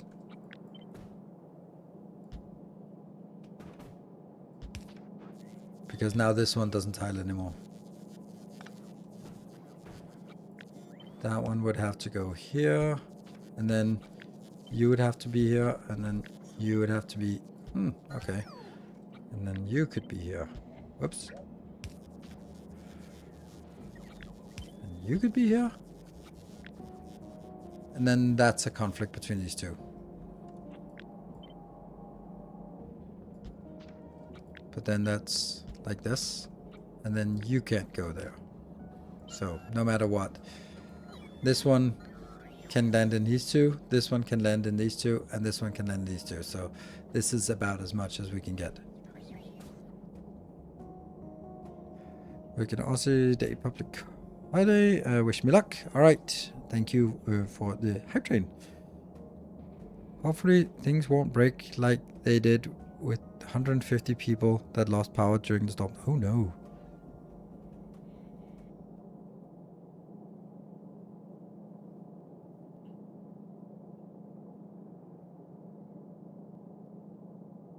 Yeah. Yeah, there's a max reach and there is a tileable thing. And this is the max reach, but I don't know what the tileable thing is. But the other and maybe more interesting thing is doesn't matter that much, because there's another problem with this, and that is the capacity of this is 15. So we also have to consider that space on a spaceship is actually not at a premium. It's okay if it takes a lot of space. So like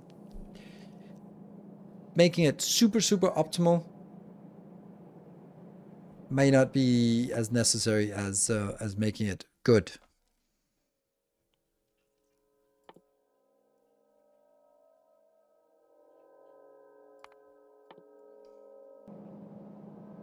Yeah, exactly. Maybe ditch the yellow and stick with the red. Yeah, that's kind of also what I was kind of alluding to.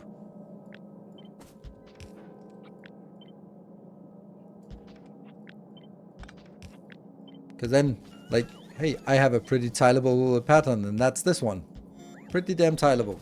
Right? That's pretty neat, and it's at least 30 per second, which is nice.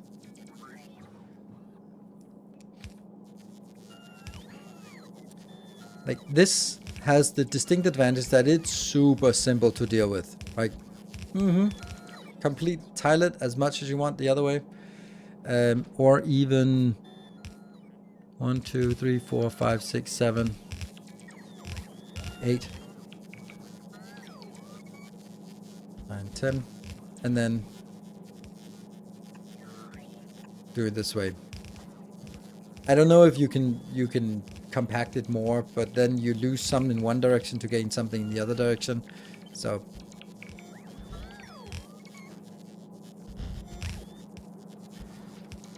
Like something like this seems like a pretty good.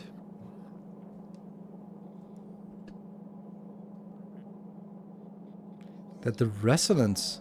Now, what does resonance mean? Resonance.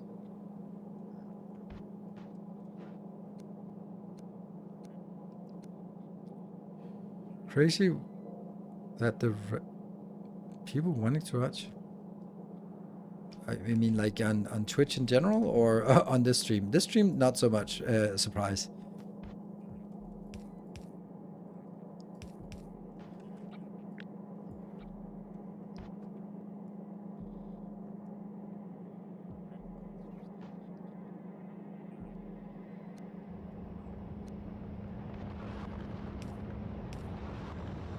Yeah, chat is vibrating. I know. I'm not. I'm like, maybe I'm not understanding what you're saying, but resonance is not a word that I would use in this context.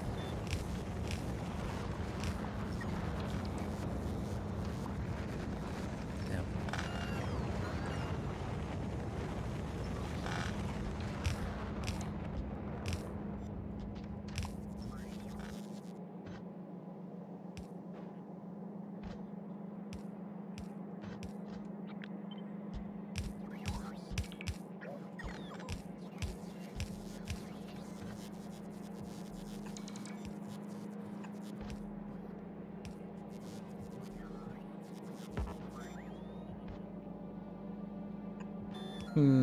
Honestly, this is a module. So we need to figure out how much can be in this module, right?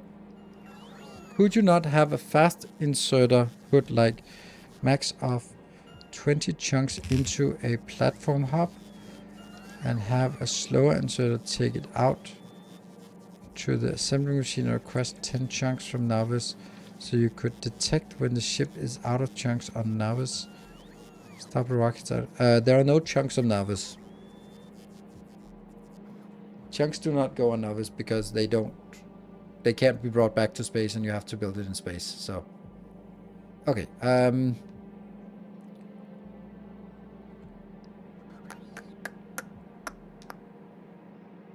Do I lose anything by not having this at max direction, max speed, reach? No, not really. I don't think I lose anything by doing that. It's just, it costs more, but okay. So each of these can stay in. We'll have to sort of consider that it's positioned like this, which means this one has one belt full, and this one has 1, 2, 3, 4, 5, 6. Yeah, okay. So they're all. This one is 6, this one is 6, and this one's 6. So it's 6 to 18. So this part is 18 tiles worth. Plus, of course, the fact that it goes under. So there's. This one is not doubled, but underneath this one, there's a green line, a blue line, and a green line. So under every single one of these middle tiles, there are 3 undergrounds below it. That means each one of these tiles count as 4 normal tiles, which means I just count how many entities. That is something. Damn it. 20, 40, 70, 72, 84. Is that 84?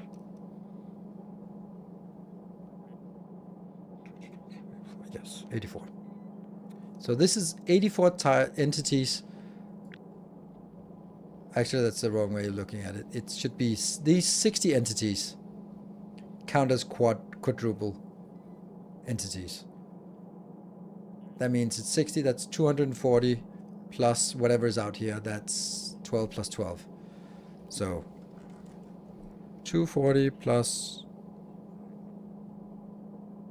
24? Plus, damn it. Good.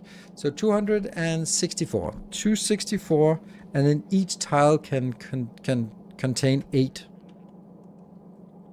That means this module would then store 2100. Okay, Flatty, we got the same number. Now, I don't know. Like, that means this plus this is 4,000 plus half of that. Let's kind of compare it to the existing one. That's basically the same size. So the other one was 5,000 and this one's also 5,000. So it's pretty much the same thing.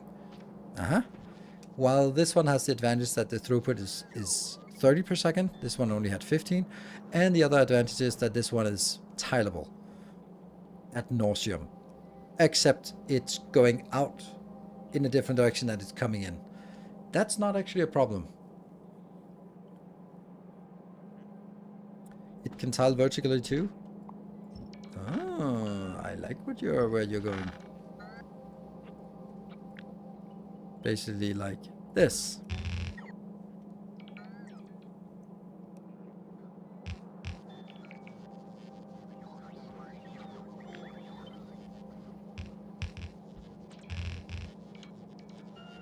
Don't know if I want that.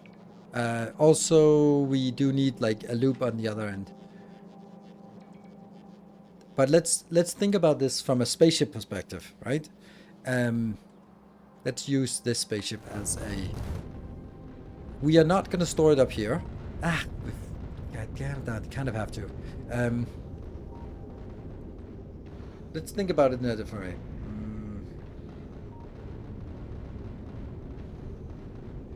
We're going to have the front. This is where 95% of all our resources are coming in.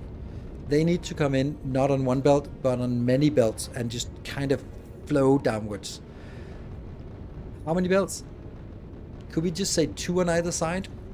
And then say our throughput in storage and all that stuff is... If we can have 2 belts of that's 60, so 120, 110. So if I can have 240 streaming in, then I'm gonna be happy, right? Down the sides. Not the middle, because then it's gonna get in conflict with this and power and all that stuff. And also storage. So it'll go down the middle or down the sides, wherever it can, and then go behind all the storage area. And then probably also behind all of the construction area. And then down here we'll just have like a massive storage of, yeah, like this, where I will actually have to make 4 separate storage, and they will just kind of have a problem, because here's the next issue. If I just bring them down here and then they just get stored, how are we going to bring it back? Because we then need to bring it back up in the middle towards 1 or maybe even 2 of these, probably just 1, standing here in the middle, that will be processing all the stuff that comes in.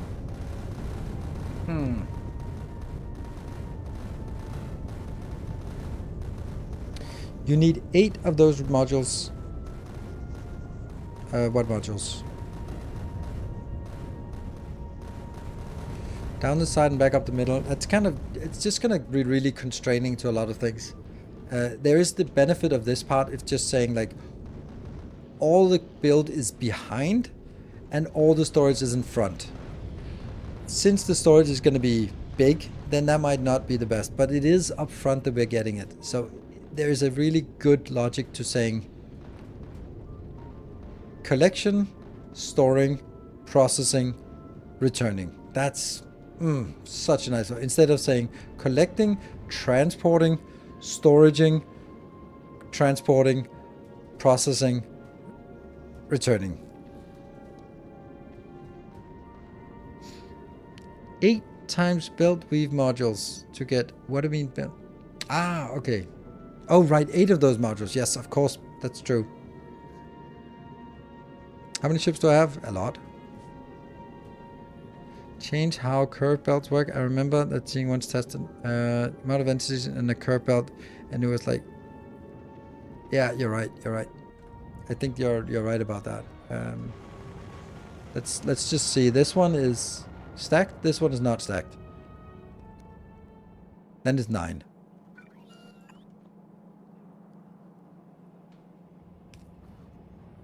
Eight. 7, 8.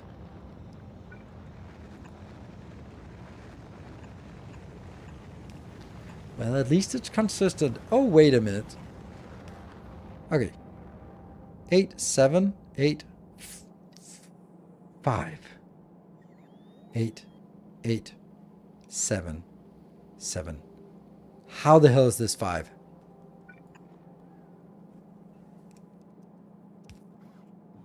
It's still 5. But this is not 5.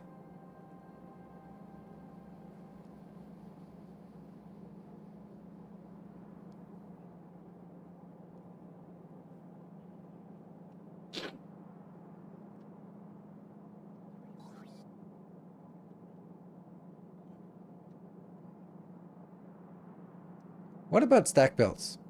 Are they also fucked?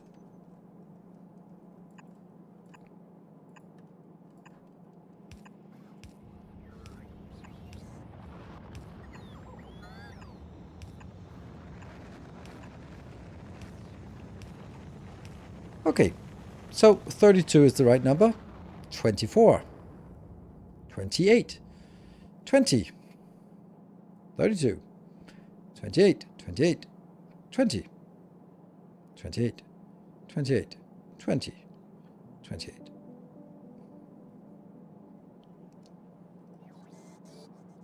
I don't know why.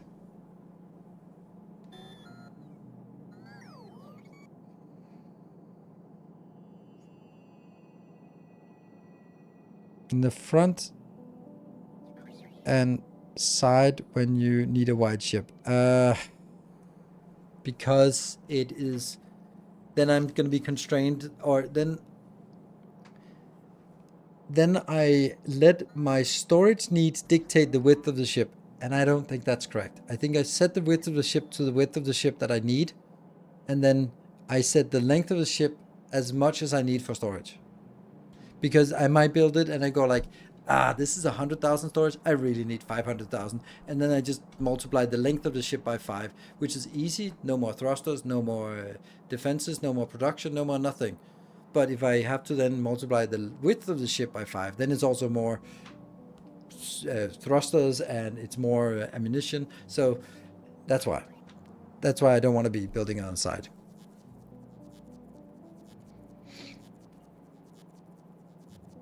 How much more do you get from storing on belts on legendary? At least 10 to 1, yes. Something like that. Like, this one is not stacked and you can't stack chunks, so this is 8. On a belt is 8. On an underground, here, for example, this one, you both have the underground belt storing 8, plus the one on top is storing 8. But a legendary box is only 4x4, legendary landing pad, and that is so even if I don't stack anything, this one would be 16 tiles, so 16 times 8. But the actual landing pad thing here, this one only stores 50, so I'm already without. It's 2.5 times as much just from belts, so belts are better than storage.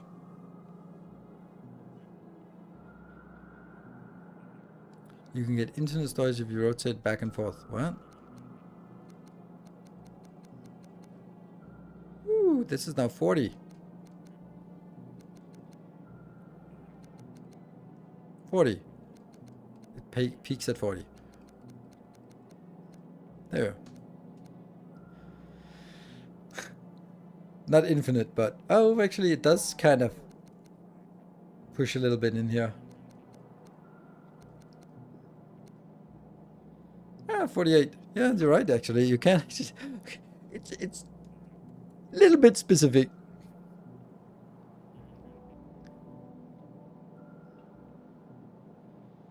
That's how you get really slow moving belts. That's probably why when it tries to fix itself by decompressing and then suddenly it gets stuck.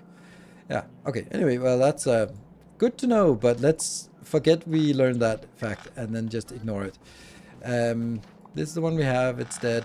This is what we're going to use. How would that work from... Let's say that it comes from the top. Then This would actually have to be like one belt inbound.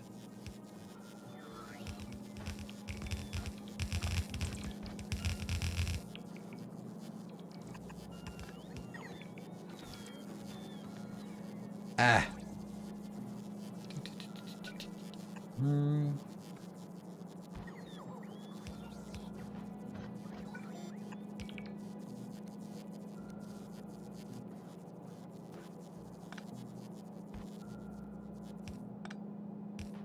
Like this, right? But then...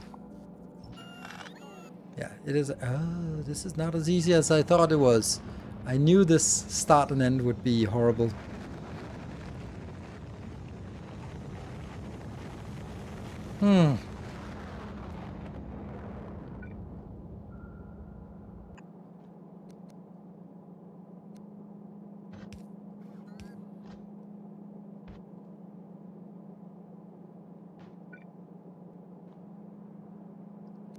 How much? Down, down, down, down, down, down, down, down, down.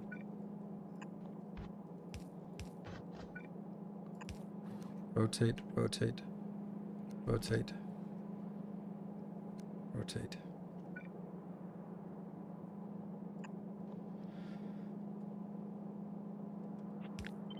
That really should be here. Or it shouldn't be. I don't know.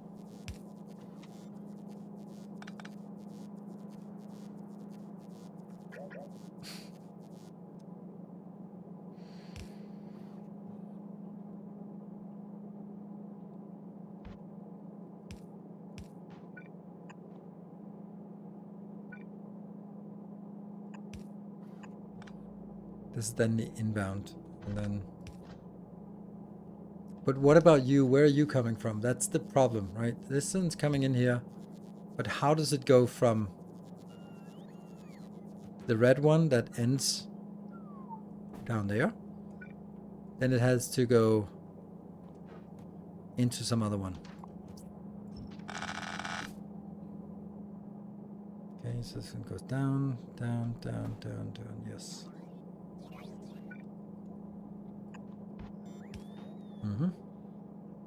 And then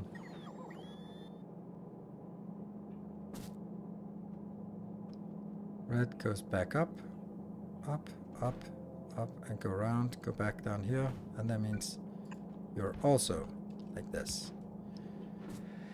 And the green one, I'm gonna need to change these a million times, but let's just try to get a sense of it.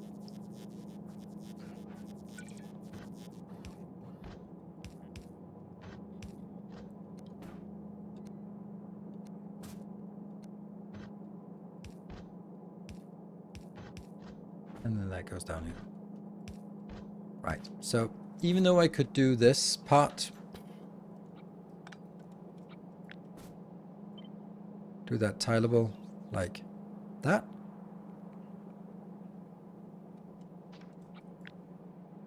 Try again.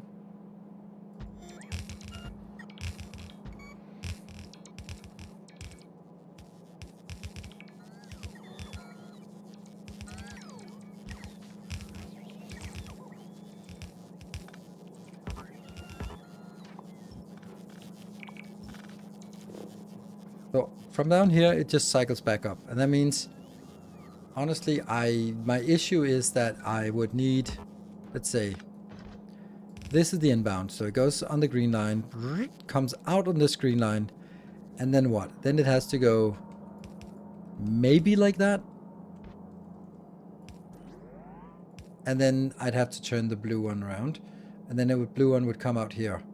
Then the blue one would have to go into the red one, and then the red one would go out there. That would actually work really well, but there is one corner missing here.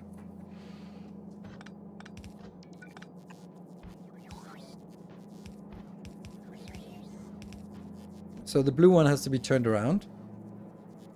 Sucks. I'll do it manually because that's not gonna be a problem.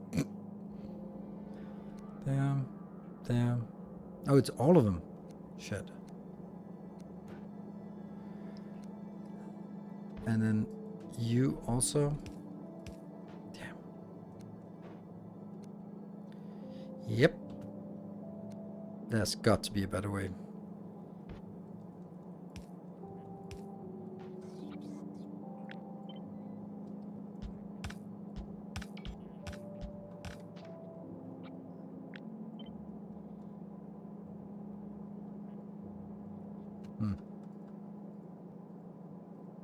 maybe?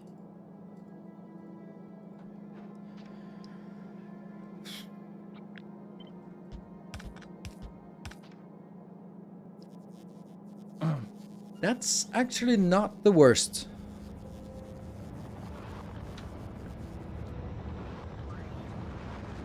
But this one can then also continue further down, like get 3 more rows, get... Yeah.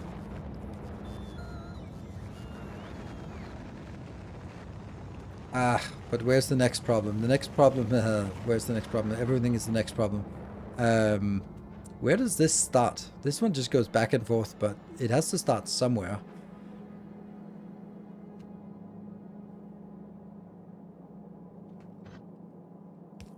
No! Damn it.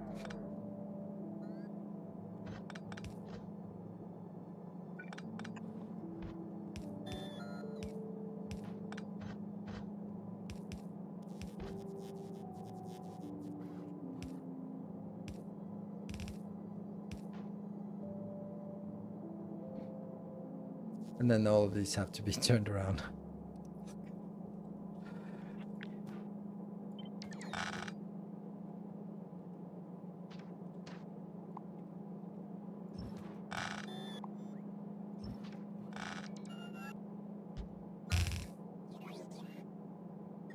No.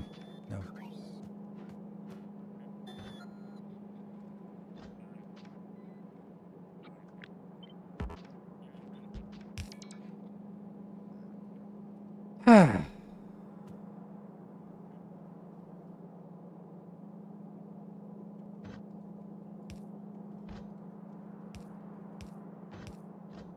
There you go. That one.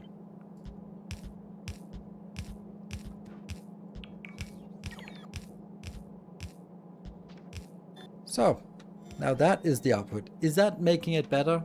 No. Now that's the output. The good thing about this output is that honestly it's kind of bad.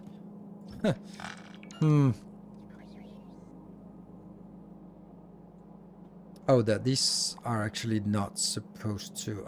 I don't even know what I'm supposed to do here. Because these belts should actually just jump into the next one. But that means...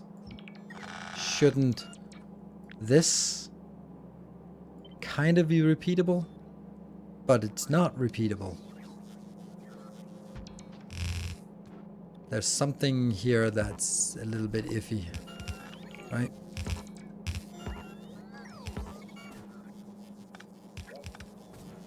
And what am I actually doing? Should this be coming in as one belt and then splitting out to 2? Or should these be in sequence?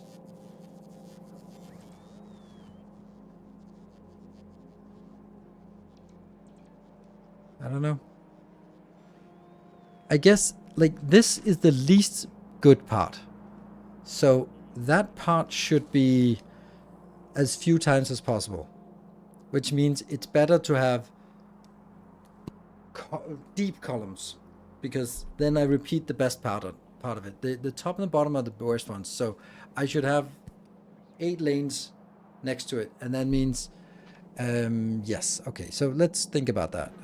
You really want to go like that. And the problem with that is, what the hell is this side-by-side doing? Oh, hold on. The side-by-side is actually only on green belts, so if I could merge it back into the green belts, then maybe that's a thing. So what if I could... Flip?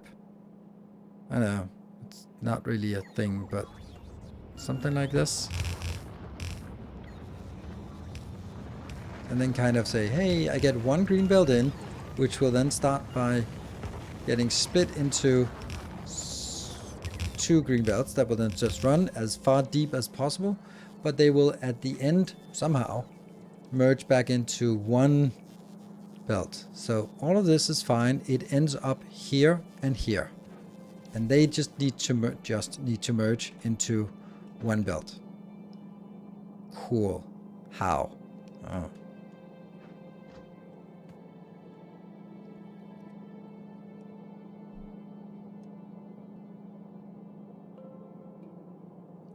Into two module sounds fine. Yeah, that's actually what I'm doing now. That's this. And then imagine that the middle part is just going to be replicated a lot.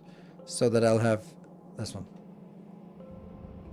The entrance top right is one tile too high. Entrance top right. This is top right. This is an exit.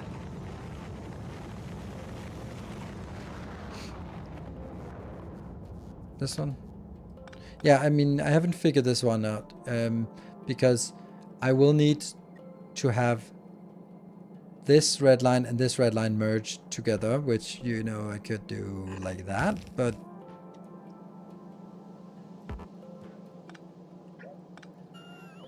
I mean, maybe that's the way.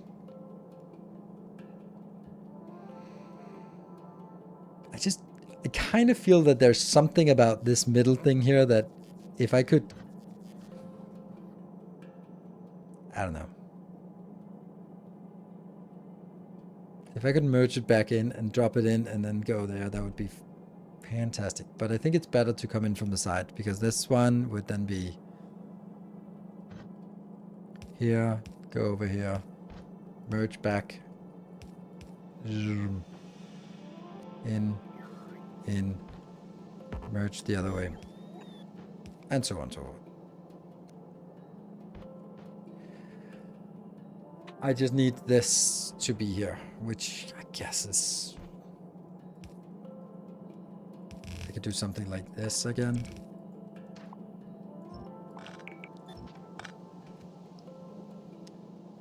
Funny thing is, like, this is super compact, and then I just have dead space. It feels so bad.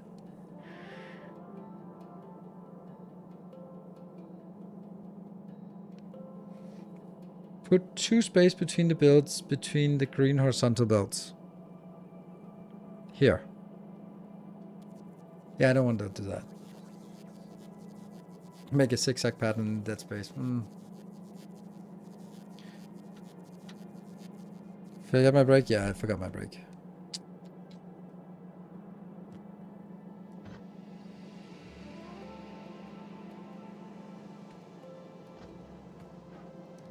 Like, the thing is also, you have to think about this as being something that repeats 4 times, which gives us the width of the ship, basically. That's the minimum width of the ship, is this one repeated 4 times, and then defenses and transport lines and all that stuff.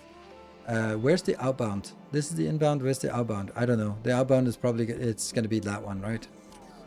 Yeah, so that's another headache. That we'll get an outbound here, which we then need to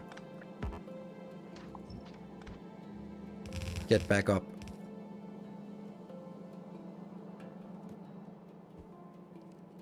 That's fine. And then the other one will be mirrored around this, I think.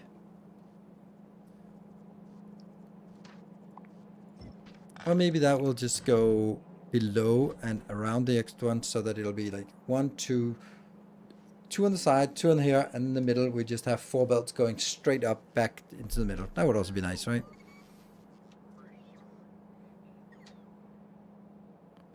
You can design it down is good with the current setup. Then I would have to have a setup where it goes in this space. And I just don't think that's a good idea because I want it to be... It's much easier, I think, to just have it down here and go like, scroll down. But yeah, anyway, let's take a short break and then see. I like this idea. It's a little bit simpler, so be back in 2 minutes.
Hated being getting involved. Ah. Okay. I think I like this. I like the idea. Let's superimpose it on this one. I will gather things up here, drag it down the sides, beyond all this the construction crap, and then beyond this, and then have the storage down here. The storage will then. Actually, I think maybe I want the construction up here then, just to make a difference. So kind of flip it. Anyway, it comes down the side. It goes into 4 columns, 1, 2, 3, 4 columns of storage that go blah, blah, blah, blah, as far as we want. And then at the end of the column, they go back in the middle and then go up. And then they go straight up into here, which means I'll need to get you at the bottom. That means I need to get these on the more on the side somehow. Sure. Okay. Yeah, you can't extend. There's a limit on the top of the hub, yes, but not at the bottom. Not at least a reasonably one. Good. So that's, which means that I want these builds here to be 1, 2. Okay, so let's see this one. So this is good. And that goes back, and then this one gets repeated.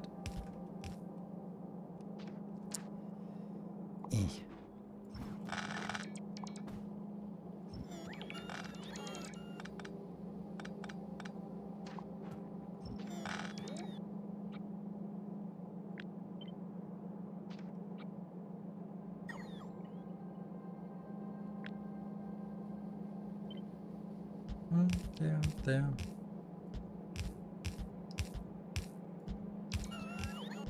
Somehow a little bit clunky this part, but okay. We also have to test it. Like, what the hell? How did that turn out so poorly? Then it has to be the other way around. Because now... Yeah, okay.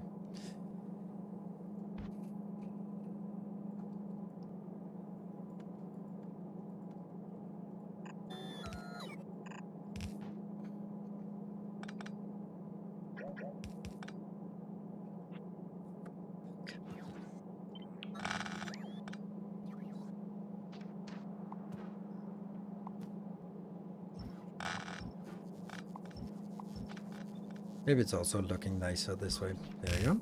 So you go in here, here, that one. Out. Yes.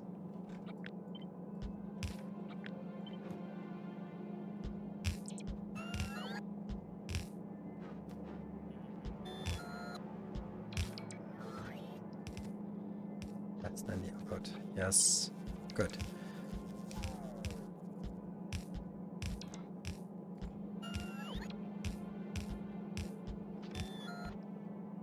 Then this will be that way. Because that means I can take this one and multiply it and build it exactly the next to it. And then you go here, and these two will then go up.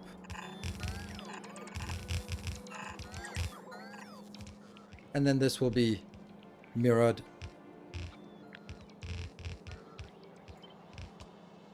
like this. And that'll be the width of the ship. Ta-da! Which is good. And then it can be lengthened as much as I want downwards. Because then it's a tileable design. I like that. We have a tileable design, and then we can tile the middle part. So like, basically what I mean by that is this thing here. This thing tiles. So just take that, and then we just multiply it as much as we want for the ship that we wanted. It's a big ship, yes, but it also means that we now can start designing the ship with that width in mind.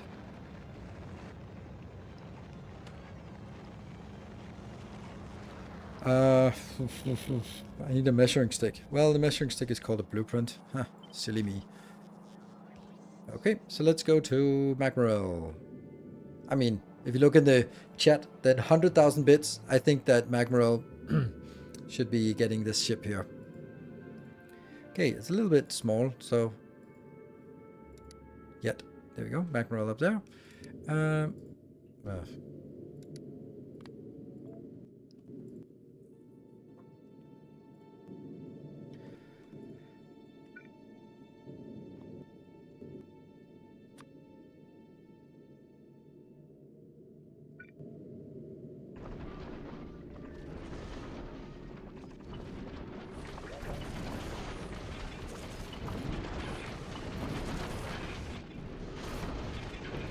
yeah.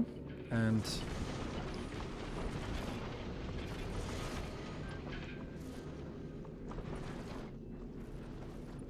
two, and that means it's... Right now it's looking like it's gonna be 4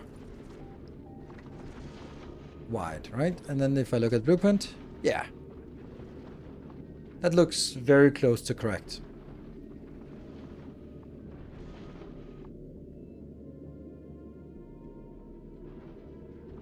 Maybe a little bit less if we look at the side. Like what do we have here on the side? Do we need all this? Not need, but it's nice. And I'm gonna keep this pattern here, and then just make sure that we can have 2 lanes going down here.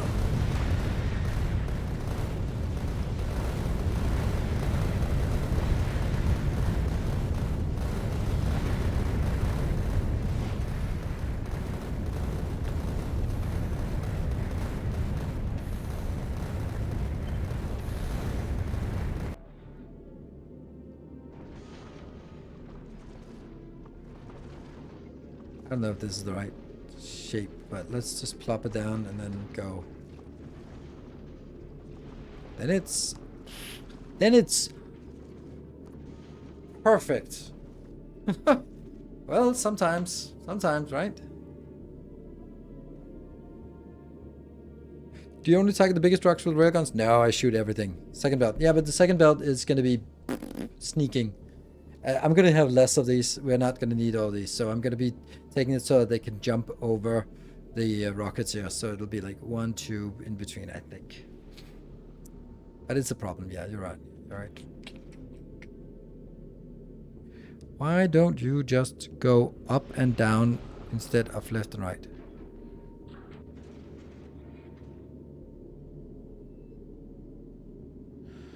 If the length is infinite, why don't you just go up and down instead of left and right? Left to right.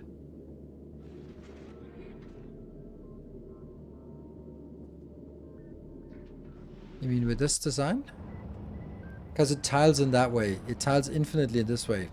Also could tile infinitely the other way, but I don't know. I don't know understand the question, because no matter which way I tile, then no, I want the infinitely tileable direction up down to be in the infinitely capacitive direction up down. So that's why I'm doing it that way.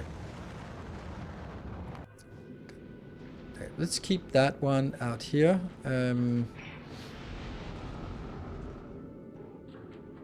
You don't need the green underground from left to right. Green underground from left to right. Here or what? Or here? I don't know. The green underground from left to right. I have that. Like, I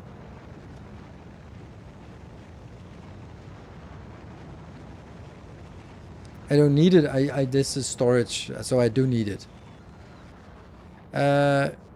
Ronick, curious, what does belt weaving like this accomplish? I will show you. Here. Chunks. These annoying things, they don't stack Prometheum chunks. So you can have 8 on a belt, but since they don't stack, they also take up 1 tile each. And that means even a legendary box here, legendary, whatever that's called, cargo bay, can only take 50, which means it's 50 of these chunks. It's not 50 stacks, because 50 stacks is 50. So that means just this part, 7 of these is 56. So 7 tiles of belts is more than 16 tiles of cargo bay. That seems bad. Yes. So then you know, okay, cargo bays are useless for storing chunks, so I'm gonna use belts. And then it starts being like, well, what if we do underground belts? Then we can get more. And that's why I devised this infinitely tileable pattern of underground belts that then has sort of multiple levels of underground belts go underneath each other. And that means we can store in this location some thousands instead, which we would never be able to do inside of cargo bays.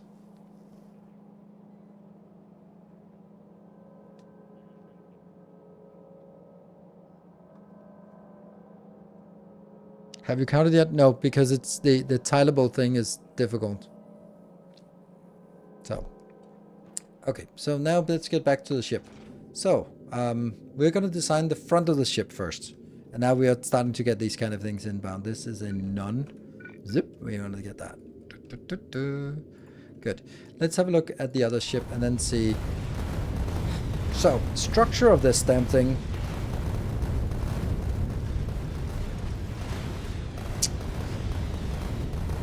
I like this pattern, but we're gonna have to do it differently. But I like it still, so we're just gonna take it and use that as a baseline.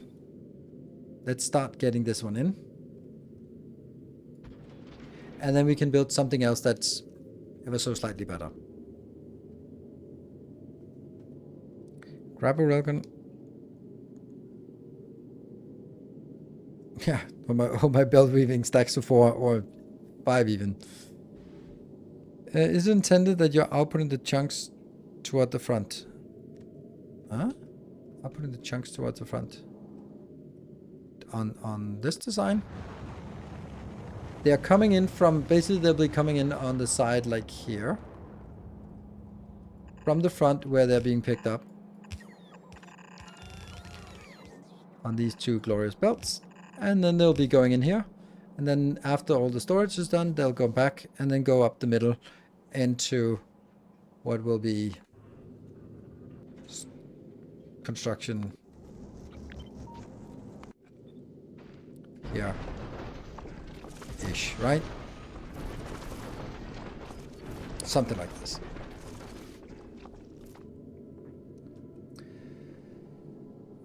These are done. Okay, but you decided, oh, it's an epic one. Who cares about epic stuff? Boo. All right. Yeah, I don't know how many. I'm leaning towards this part.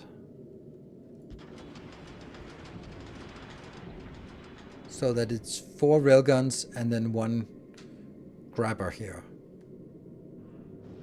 We know the width of it, so, and you can also just scale a little bit. Grabber and railguns evenly. You think so? Why? That doesn't seem great.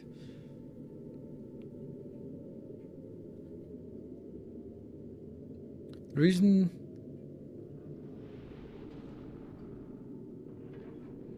Okay, the gun check. That's a good idea about checking the. What are you doing? You stopped at novice? Oh, because we are not consuming the right thing. Damn it. Kill count 78,000. These middle ones, kill count 16,000. And as soon as we go a little bit back, kill count 0.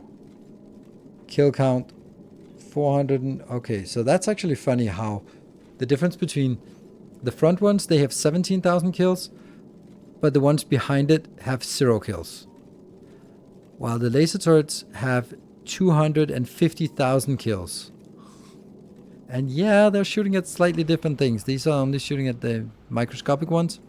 These ones are small carbonic asteroids. Okay. Oh, it's leaping. Good.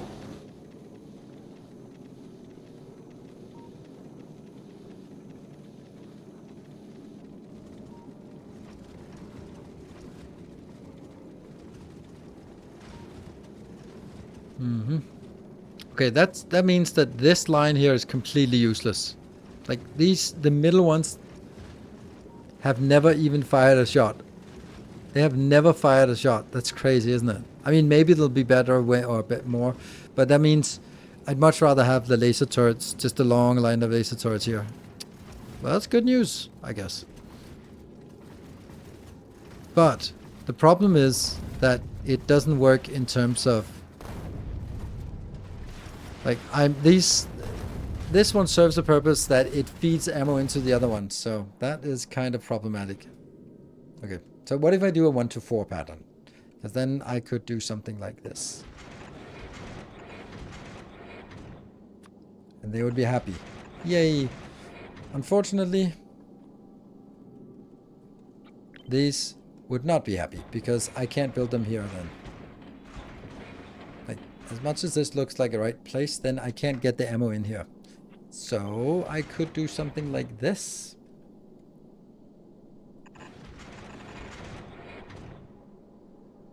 And then go long-handed inserters and short inserters.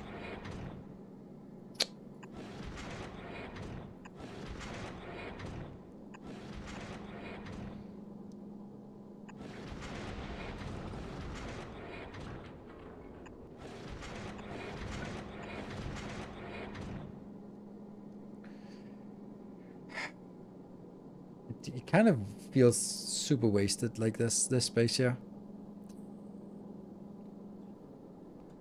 No gun turrets at all? I do need gun turrets. My laser turret damage is pretty good. 20. I'd love to get a little bit more. It's not that, it's 16 million, so it's still cheaper than the asteroid productivity. One inserter missing, sure.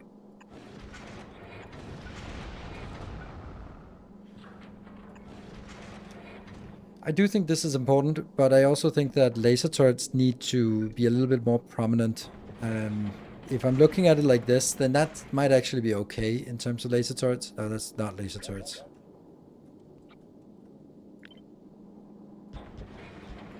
Three laser turrets like this. Just kind of... This inserter taking 3 spaces is too much. Funny thing is...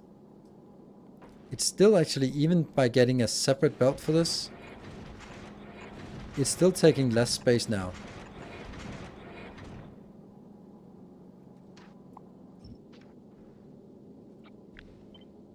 Like, even if I did this,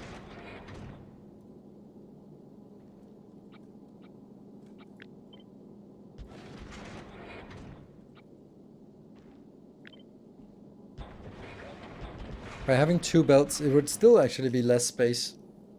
So I managed to get an extra laser turret in here. Ah. Red rocket plus lasers? I mean, I love the idea. It just kind of sucks to build it and then just find out. I mean, I fucking love that idea. I don't know if it's a good idea, but I love the idea.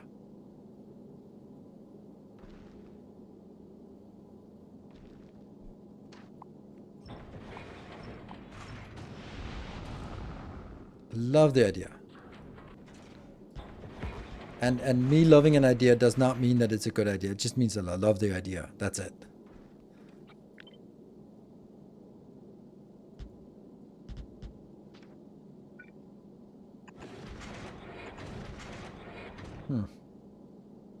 Now, if I could shoot these one back,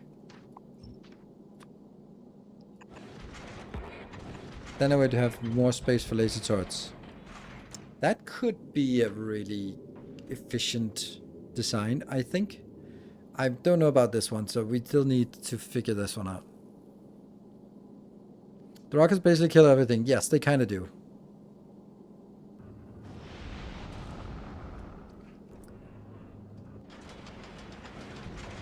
I don't know what I'm gonna do about, like, outbound here. Obviously that's not necessary. It's, that's gonna be the same.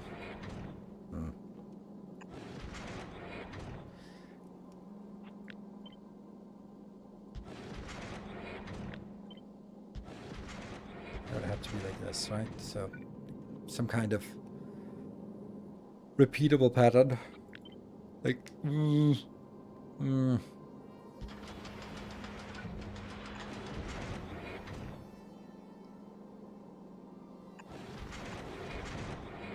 I have infinite space behind the front defenses. Remember that.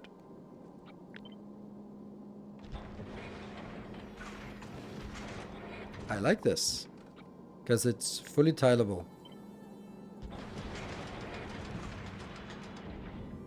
That's tileable. Damn. What's that now? Unclever. No!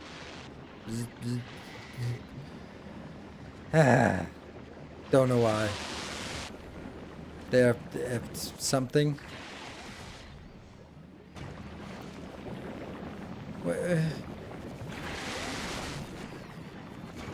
Okay, build, damn you. Stop building instead of this crap. What is it not working? What's going on? Science is where? What? Why? How's the science not output? Oh, science. Oh, science. Oh.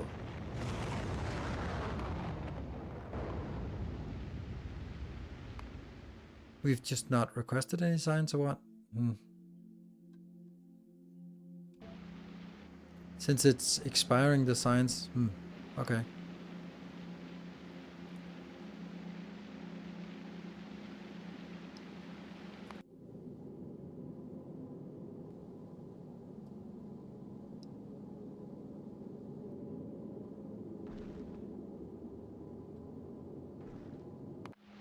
Second line of inserters with the first. That one goes down here. This is the one that's just waiting to be. They go in here when they actually request a new ship. So when this comes back in a little while, it arrives, and then we'll see this one activate. But I think it's just our science that's too high, or we just for some reason didn't consume enough.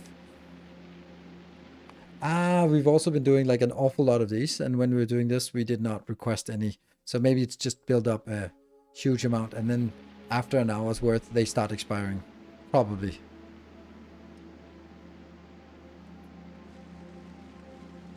Oh yeah, actually that might be a thing, because we did mess up. We did partially start doing a redesign of this, and you're kind of here, and well, it is on the belt, so it's just what is not working on the belt? That's the space science? Are you kidding me? Heimdall, what are you up to? No. What now? How? But that's a lie. So you're on 45, 47. Okay. You're stuck at novice because what? Why are we stuck at novice? Pause thrust. That's probably why. God damn it. Yeah, okay. Okay. So that's a me thing, as always. Oops. Charge with inserters from first on a new ship. Okay. Alright, so it was just not getting anything because it was stuck on novice. And that means it ran out, and oh, okay, God. What are we saying? Second line of what?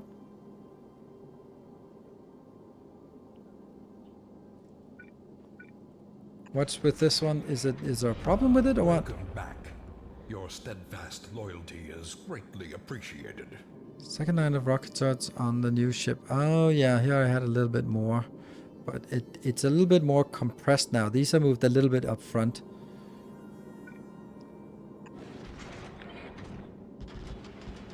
I'm not saying yes. I'm saying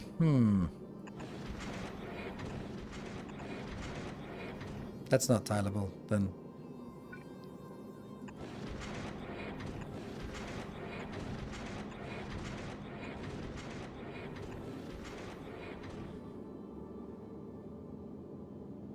Probably correct. Yeah, I think so. It's probably correct.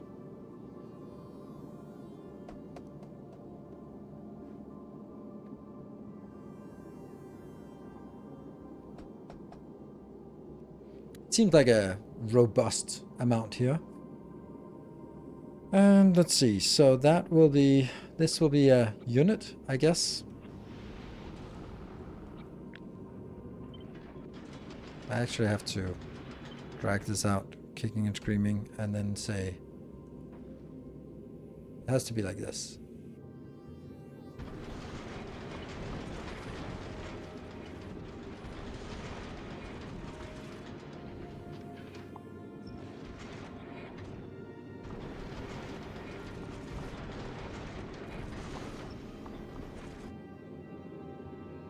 Wow.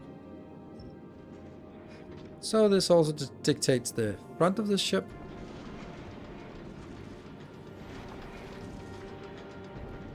Because it will then have a little bit of a fortress bastion feel to it, like this one. I guess. Oops. That's gigantic. Hey, okay, I love your YouTube content, and I was wondering if you have recently done any tours of the full setup recently. No, I haven't. Because I feel that everything is just work in process and kind of scuffed, so I haven't. This is a god-awful big ship, but hey, ambitions. Put these foolish ambitions to rest.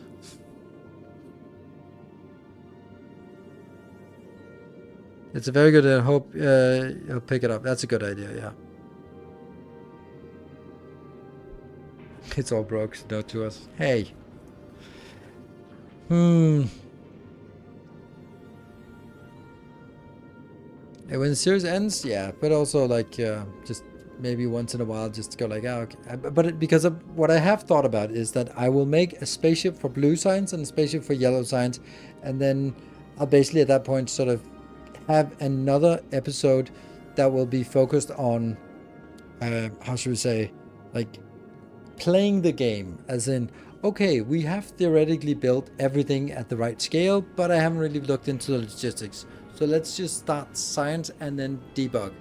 And that's also kind of a way to do base tour, because, oh, it breaks. And then you start going, oh, okay, that's because of, I guess, so. Get basically built Kleber and Volcanus. Yes, it's true, so. Okay, what do we think about this front of the ship? Wide? Sure. It is just barely... It's just wide enough that we can do this. And then see the full size of the ship. Good.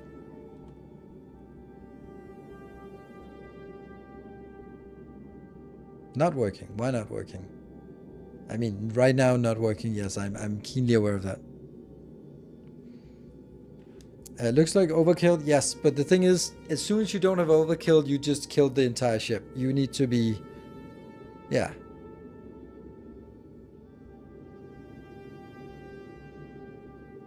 Not working is what I think because of the underground. What underground? This underground? Or this underground? What underground?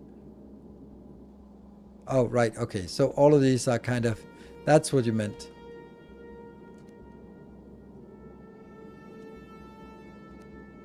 Why didn't you just say that?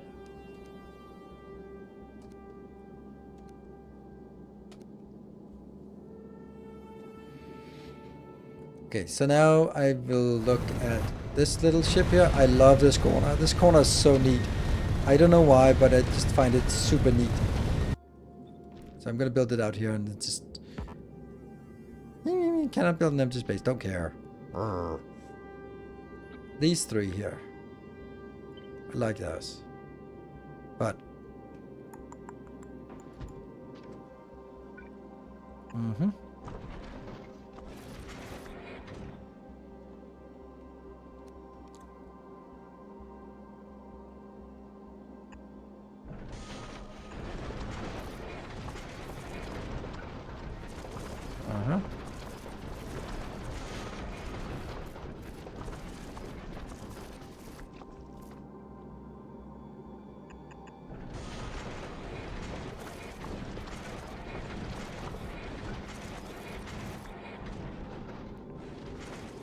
And then I do also like these two.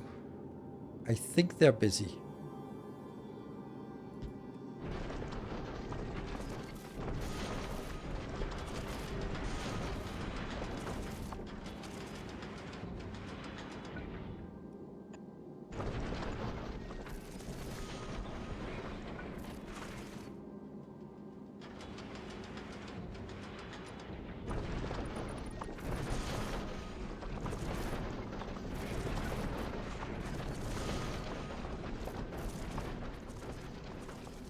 Yeah, there's something asymmetric about this.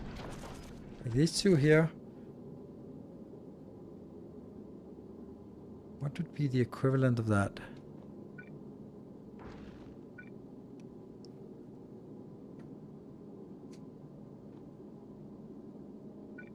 Guess it would be like this. That would be the same, yeah.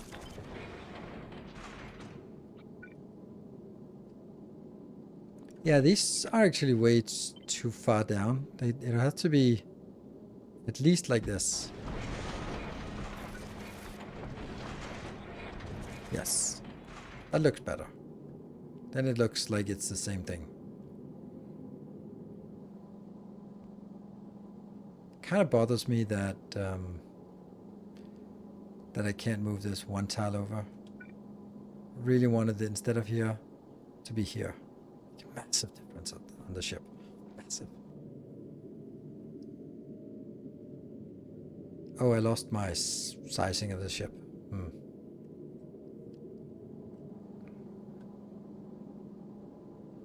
Let's have a look at these, if they are busy.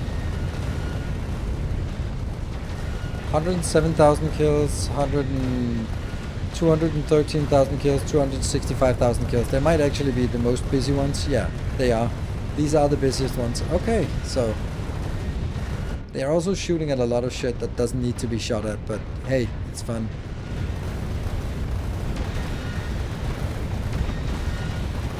Yeah, corners are super busy, so let's right.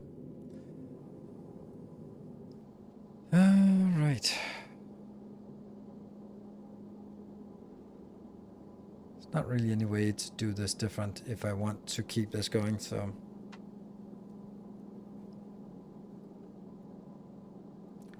there is a way of doing it by going up and just saying don't care about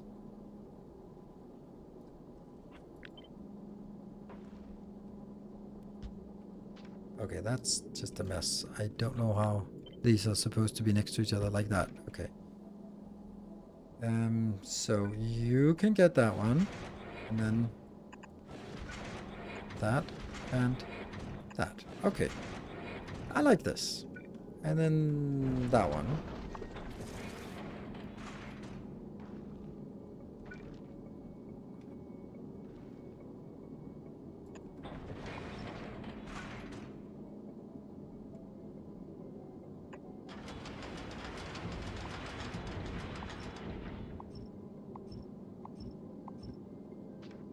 I don't like this. This is sticking out too much.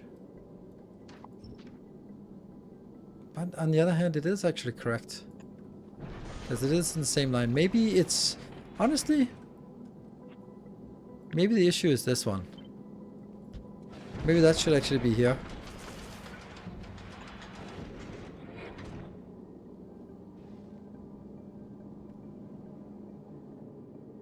Yeah, why not? Like... This doesn't... Like, having recess doesn't do anything for it.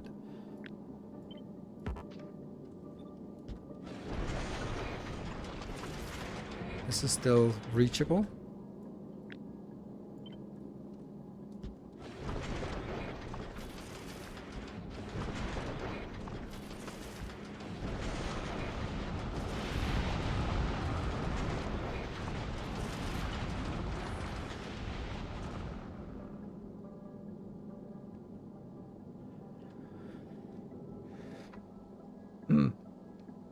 Which also means that this could be moved over here if it needed to, but it doesn't need to, but it could.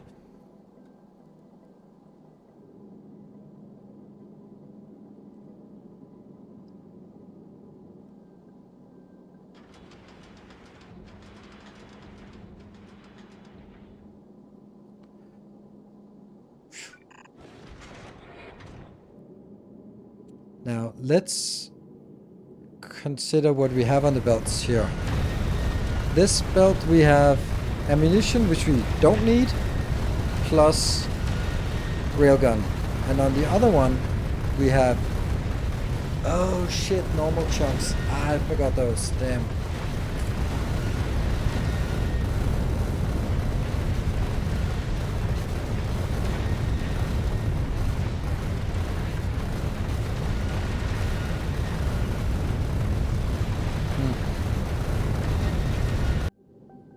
It's very noisy.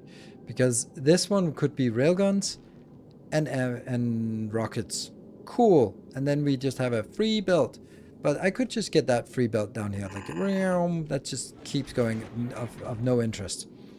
Just passing by and then only collecting those on the side. I think that might be... Yeah, normal is side only, yes. But then we need to figure out where our build is going to be. This one.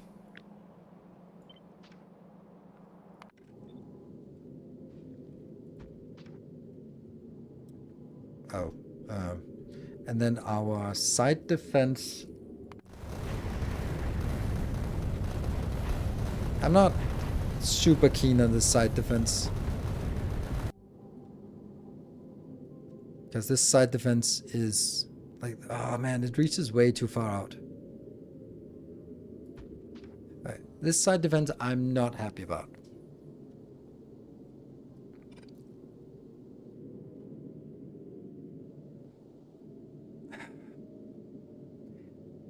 Do I want to have these collect Promethium? I honestly don't think so. Like, it's... Sure, they are collecting Promethium.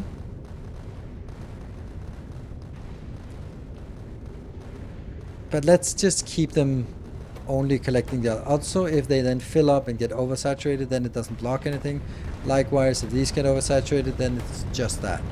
So, let's keep those as being normal stuff. So, don't do that. Let's also connect this so that it actually starts building. I will take you out because I don't need that right now. But I want to craft this and then see how... So I need an ammunition belt. I have lasers on the side. I have one railgun once in a while. Just normal railgun, by the way. I'm gonna need one belt inbound. That means... Yeah, okay.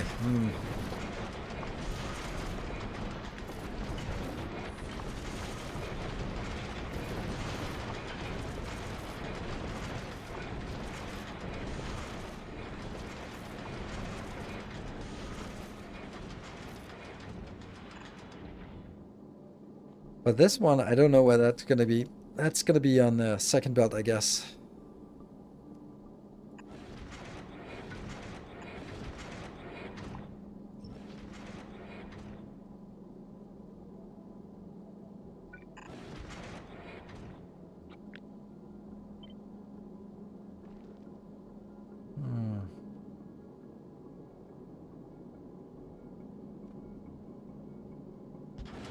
Yes, there will be one space in here, yeah.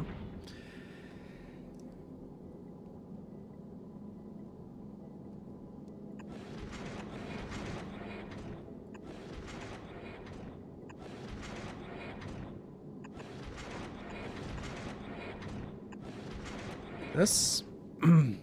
Then I probably could shift it a little bit out, because I don't think I need this much.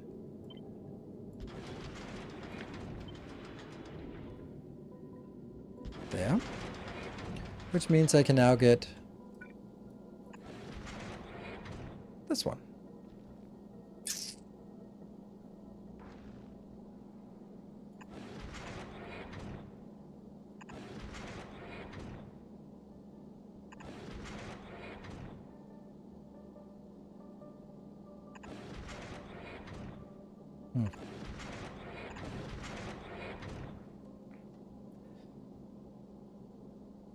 So this is going out here, but that means I will only place it on the inside, like inside belt, right? What about the other side of the belt? Wouldn't that also be neat? Yes. Could I do that? I could if I did something like this.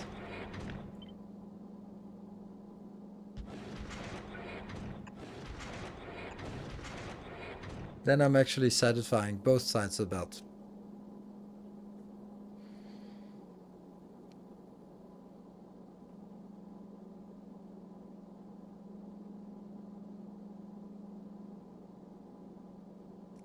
Half a belt is fine, yeah, but I also really like having enough, obviously. And if I'm just filling it up on both sides, then it's probably better. But this part is a little problematic. Right hand side in the direction of travel, which means I can't really do it. You don't really need a railgun there. It's a really long ship, so actually I do. Welcome home. Because, let's say this one. Look at the direction. That one, right? That diagonal path, if that came out like this, it would hit the ship because the ship is going to be much longer. So I do need them in the side. Not a lot, but a little bit. Hey, Ursulak, thank you very much for your sub. Loyal sub for 45 months. You working? No, you're not working. Ah, well, that's kind of the whole idea of what we're doing. There. Okay.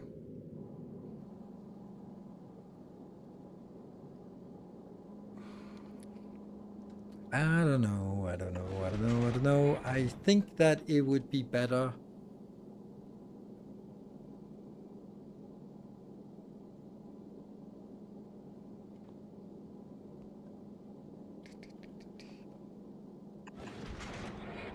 Oh, like that, right?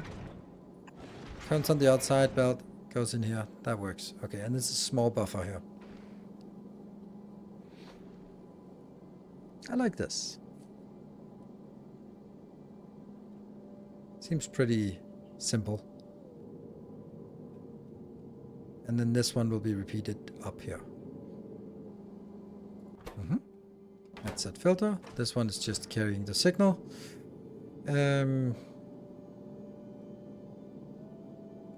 Could make better defense here, ever so slightly.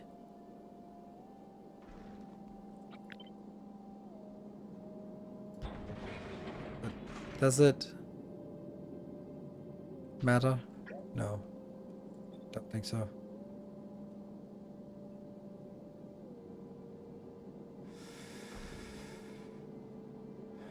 Still thinking if there's a way to make 2 on this side and 2 on this side if... Well, if this goes down here, it doesn't change anything, so... No, I don't think so.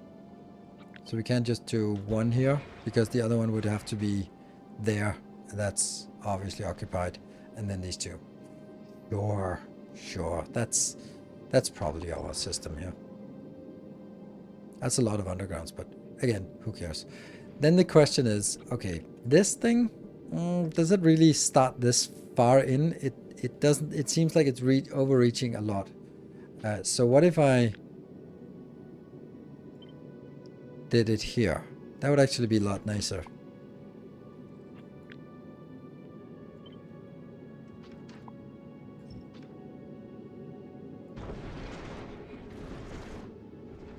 That would actually not just be a lot nicer, it would be...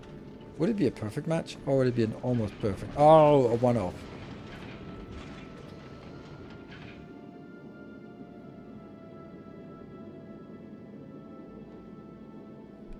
You might make a nicer pattern. Width is not an issue.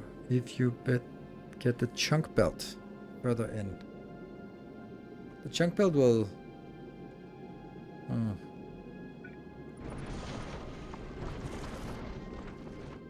Then it goes a lot smaller, this ship. A lot smaller. Do your front railguns have a priority? No, they don't. But they should have, of course.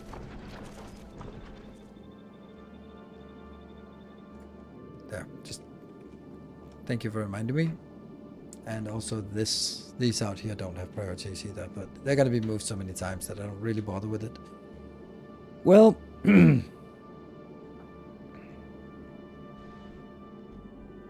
I like or do I not like?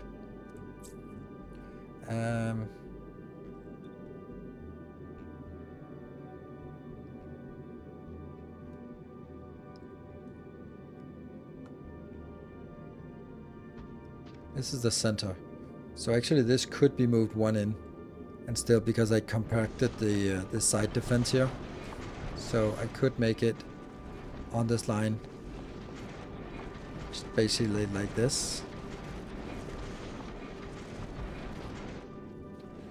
And then some adjustments up here to sort of get the corner working. So that is the defense belt.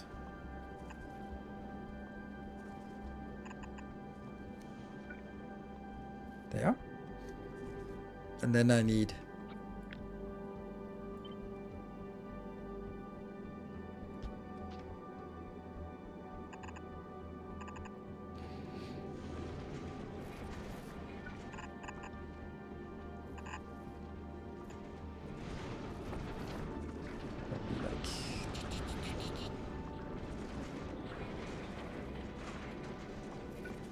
that's a little tricky here.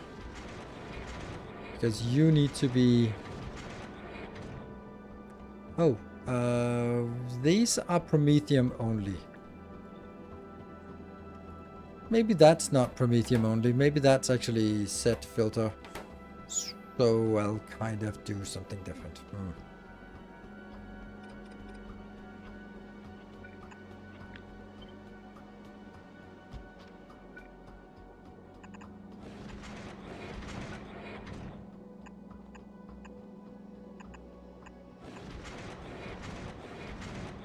That's the ammo belt. You cannot go out on this one. There's no way. So that's a non-starter here. That means I'm gonna have to make these two both the Promethium belt and then have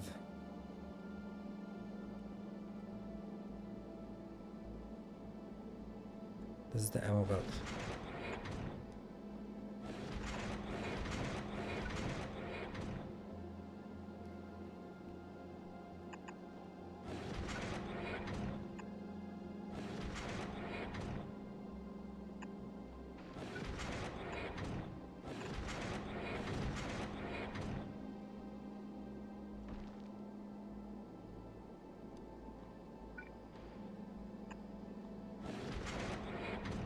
Damn. It's a little awkward. Because this is kind of the best way. Oh no.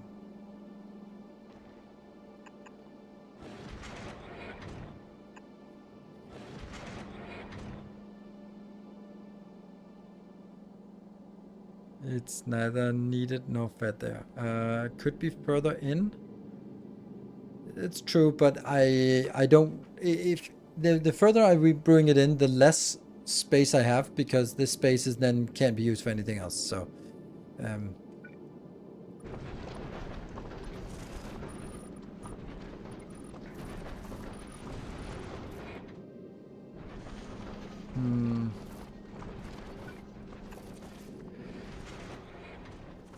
we'll find a better way of doing this.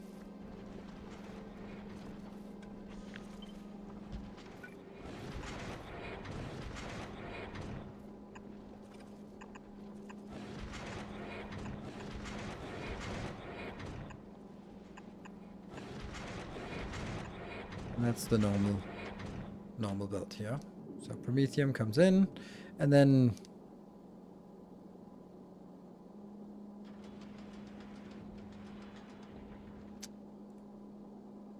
I'd like to have one more up here. Like, this is a giant waste of space.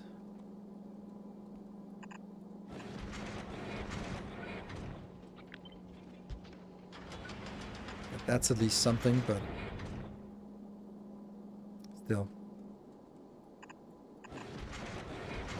Just can't really get it any different way here. It's just waste of space.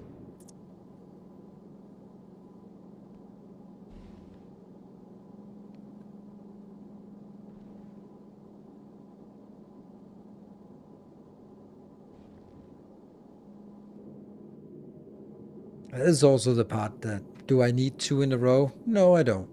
Couldn't I just move the whole thing 1 up and then tile it off? Yeah, I think I'm going to do that. Let's try that, just to see if that works better.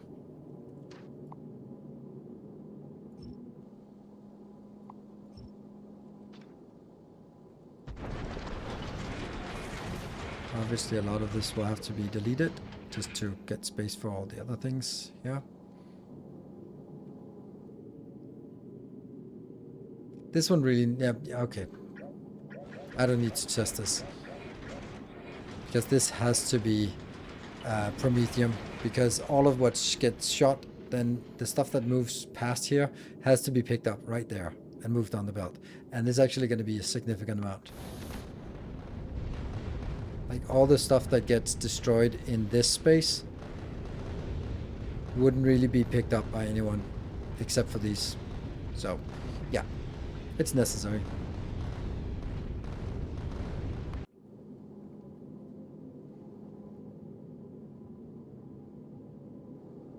Too lazy and it looks fine again. True.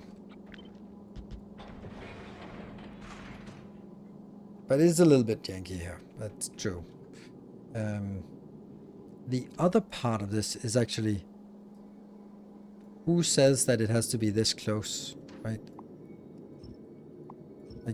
Like right next to that one. I mean, we get to the point here that now we actually have decent amount of space.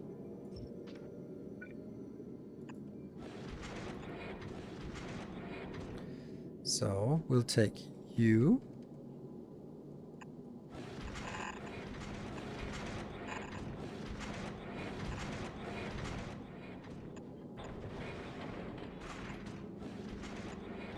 One, 2, 3, 4 grabbers, 5, 6 grabbers. So these 3 on one and these 3 on another, maybe. Now I get into a little bit of doubt about, is it even going to be enough for this? Like, that's not going to be 60 per second. There's no way that they can pick up enough of that. That doesn't seem like much. Since when can you make a donut ship? I don't make a donut ship. It's not connected here because I haven't filled out this space. So once I fill this in, you can make donut ships, but only with landmines and biters.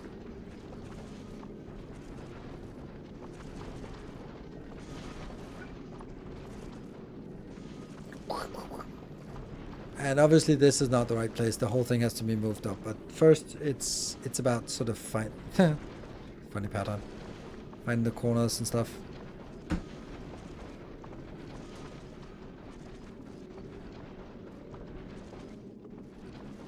So honestly, I like this part more. The fact that it goes a little bit out, and then whatever is here on the side just picks up the rest. Because you can see there's actually still a lot that flows past. But having this one just overlap a little bit is just a lot nicer than having it just go straight down. Maybe just aesthetically, but it just seems nicer. So, what to do? The one thing I could do was having my module like here, having it, instead of starting in the middle, then having it start like this, and then duplicating 2 launchers next to each other in the middle. That could be, would that be better? It would give me exactly 9 additional tiles outbound. That is, how much is that? 1, 2, 4, 1, 2, 3, 4, 5, 6, 7, 8, 9 tiles. So that space. What about less rear guns and more grabbers?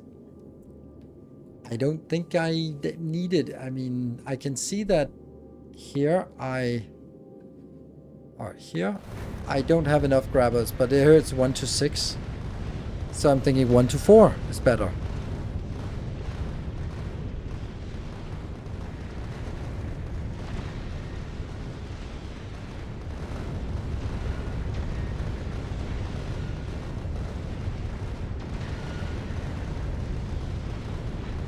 8 legendary inserters. Wow, that's a lot.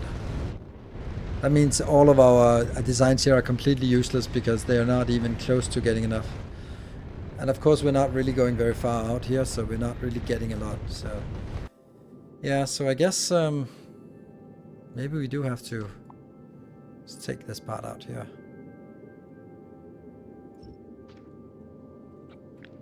I'm easily swayed. I will concede that. I am easily swayed by your poor arguments.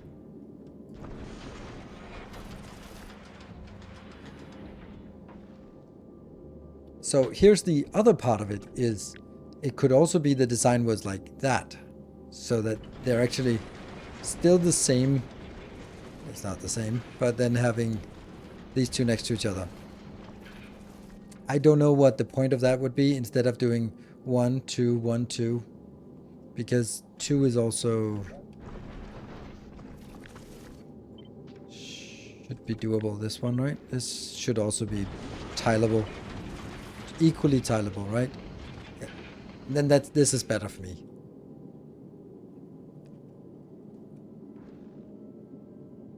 Except that I'd have to mirror it. Right now I'm doing it one way, but I would have to mirror this because otherwise it looks stupid, I think. The issue with this, actually not, because now you could treat this as a module.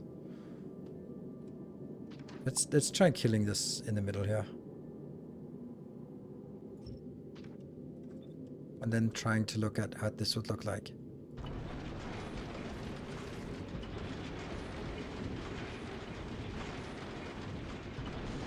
It also gives me a lot more flexibility on where to put this. Oops.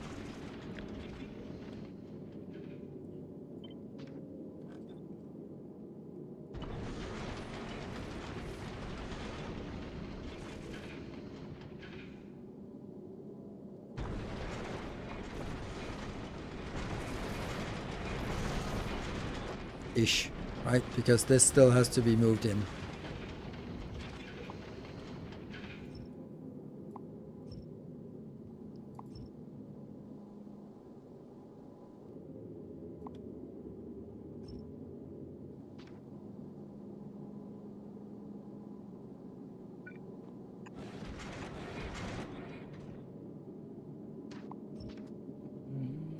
It's this part, right? And that could then be something like this. Let's see.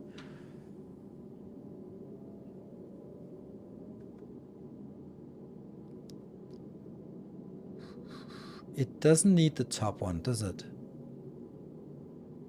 No. Right. That one is not needed.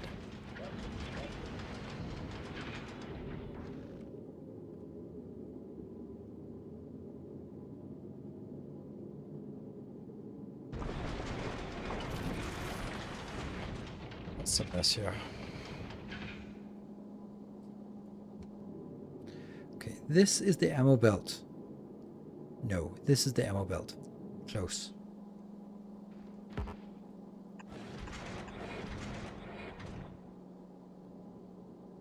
Yeah. Woohoo! It works. We managed to hit the ammo belt correctly. Then the other belt here is the not the Prometheum, but the normal stuff.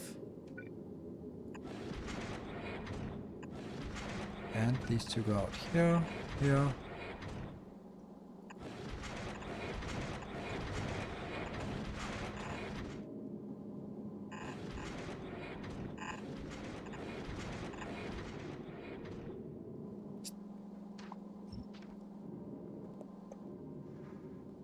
And this is the middle, so we'll take it from the middle in, middle out.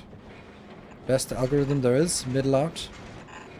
It is, that's probably one of the best, okay, best sitcom episodes ever is, for me, a toss-up between the implication by It's Always Sunny in Philadelphia and Middle Out from Silicon Valley.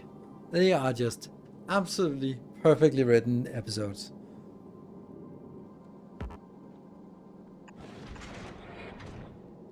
So this is our belt-ish.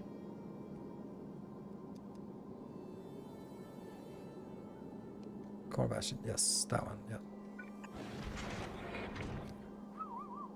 Sneak, sneak, sneak. Yeah, because of the implication. Yes, because of the implication. Yeah.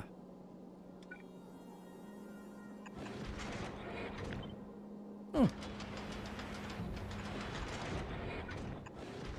There you go. We got another squeezed in here, weirdly.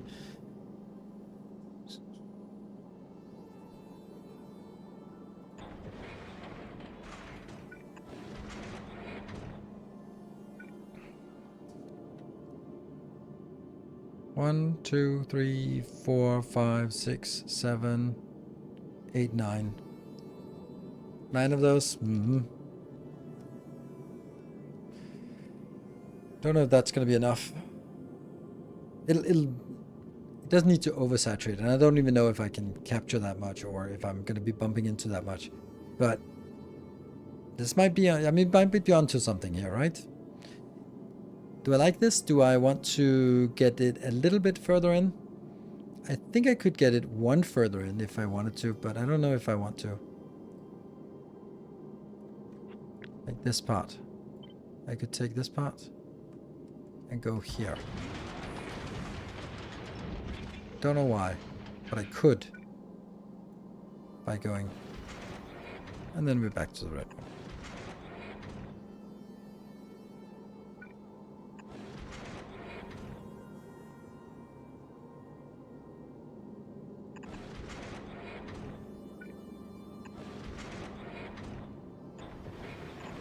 What is this belt?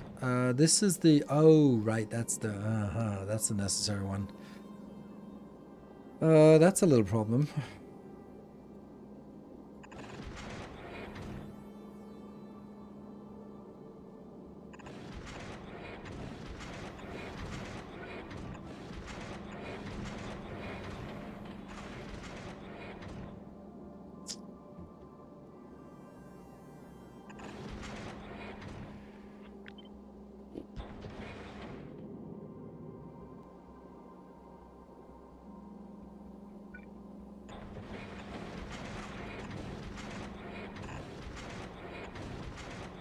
Hold on, that's not. That's not how it works.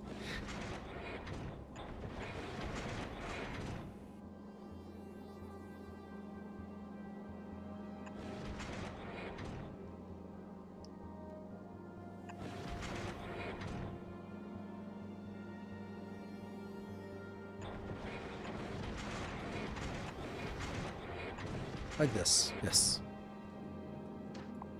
Complicated.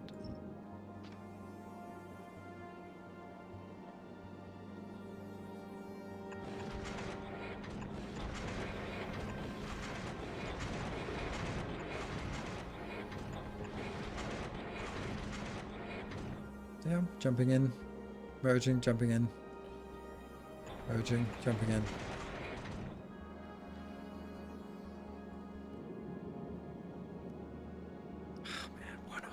One freaking tile off. Maybe not. Like this. That one.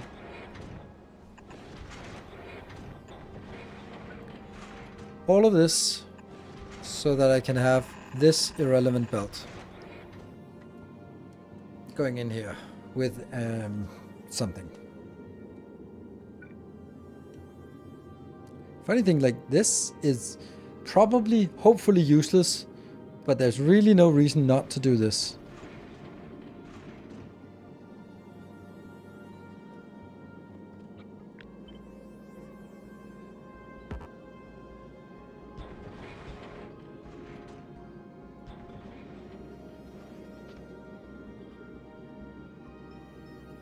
Belts are uneven through 6 grabbers on one and 3 on the other. Yeah, but it doesn't matter. If it takes 8 to fill one, then it doesn't really matter.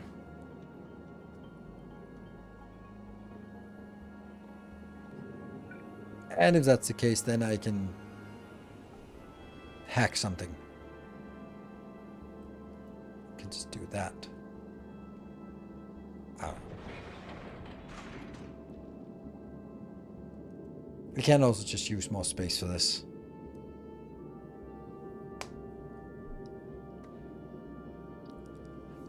Requirement one tile apart. Enough. I don't think that'll look more symmetric, to be honest, because then they are not aligned to that. Maybe it does.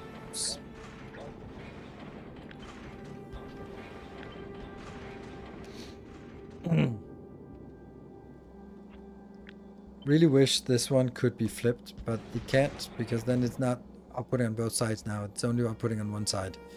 And that's no good. So I can do that one. Actually, I probably should do that for all of them so that it outputs in the middle. It just looks nicer, doesn't it? Yeah. So they're always outputting in the middle.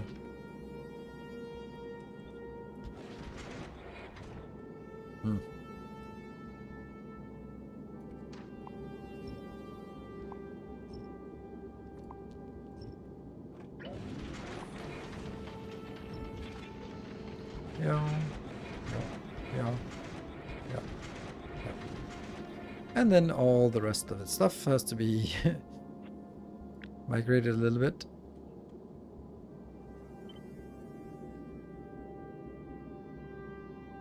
There. That changed. Connected all the way over. And this is a little mess then. But it'll look better now. Ooh. No, here.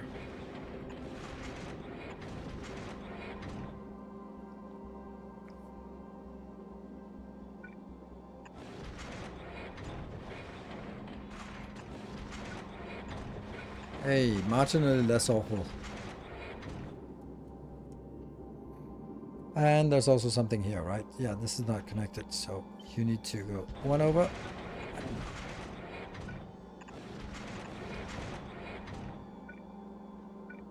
But I do think that's more important.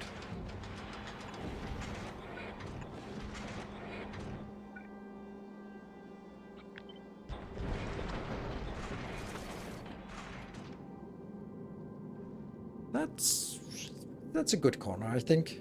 Looks the funny thing is how it's intended to go a little bit out.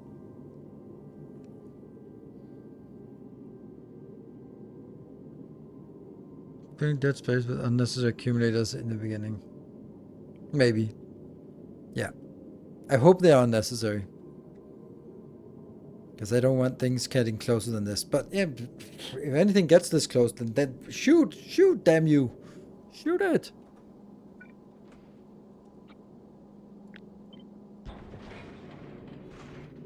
I like it. And this front side will now have 34 railguns, and this one has 24 railguns. Okay, so it's 50% more railgunny.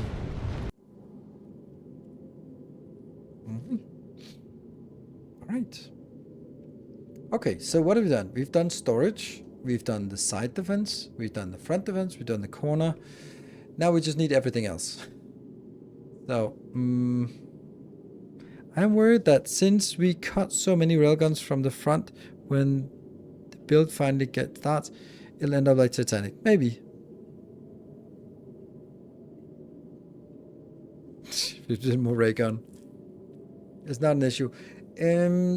I think, and I don't know, but railguns, at some point they're going to be saturating, and just because they pierce 100%, then whatever's there will just, you can see every railgun shot is not just killing one, but killing multiple things. And I'm also shooting at the smaller railgun chunks here, or the smaller promethium chunks. So once this one breaks, that one, then it gets shot at again. I think that actually happened instantly. These medium promethium chunks are part of it, right? Yes. No, but that's big promethium chunks.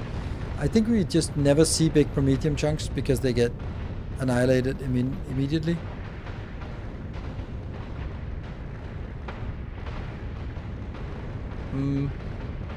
These are just medium. So here? No, they turn into medium immediately.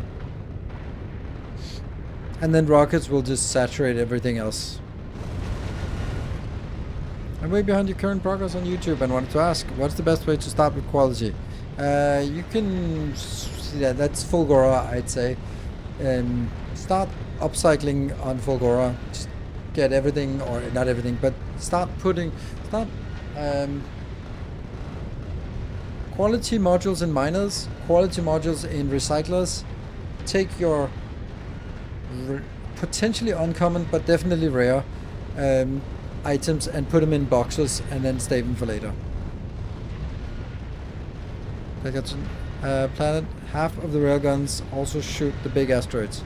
Yes. That's also what I figured, that I wouldn't just want it there because I want as many railgun shots firing at all times as possible, considering we can of course handle it. And then I thought, you know what, Promethium is, when we don't see Promethium chunks or large asteroids, then we don't need to shoot. Are only needed for the biggest, and there aren't that many. Rockets handle the rest easily. Sure, but I think that I would think that railguns are also valuable shots, because not only do they take the big ones out, they take multiple of the big ones plus whatever is in line of sight, and they have 60 range, so you can see that every shot takes out 2 of the big ones plus whatever small crap is in the way. And that means it's like the stuff that comes in here where the rockets need to pick it up is really low. It's not really a lot. Railguns are also cooler. I think that's a very valid point.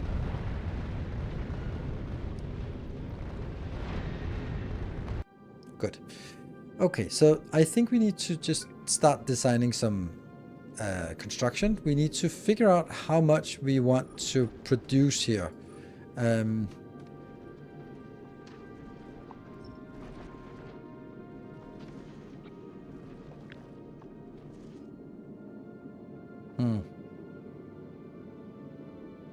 Kind of sucks to do this and then flip it, because that's not going to be correct.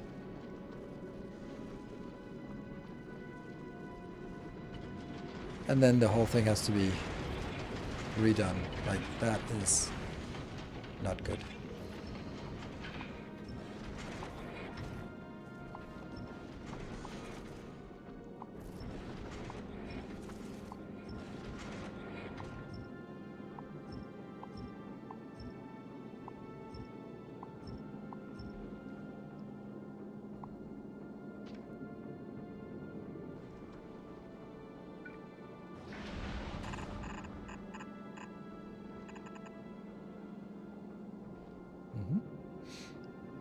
And then this one.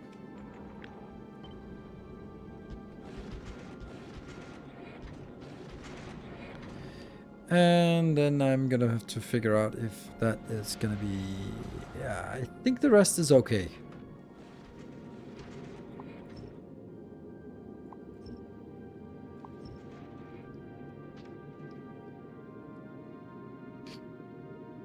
I want to get my laser damage so high that I can do this with just lasers. Yeah, that's not happening. Because laser weapons is a little bit expensive at this point. 16 million for this update, and it doubles every time, so... And yeah, it's a nice big chunk, 70% damage every time, but 16 million, yeah, we can handle it. 32 million, ugh. And the same with the asteroid productivity. That's also one that kind of just tapers off a little bit. Oh, Gleber. Gleber is... Oh, that's because we're not really getting any of the other ones. Man, does that look... Okay, let's have a look at this one. Like, first of all, check that out. We have absolutely no issues with the production capacity of any of this. So that's an interesting thing. That this is producing, but it's never producing at max speed. So, you know, is it worth it? Yeah, ammo belt. Also, we might need more than 120 rockets per second rocket. No. 120 rockets per second? No, I can't imagine that. Maybe that's just my imagination that's lacking, but yeah, I can't imagine that.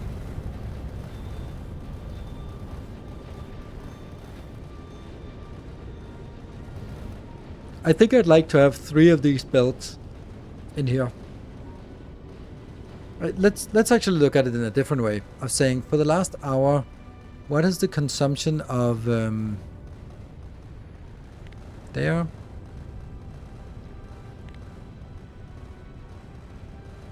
And ammo.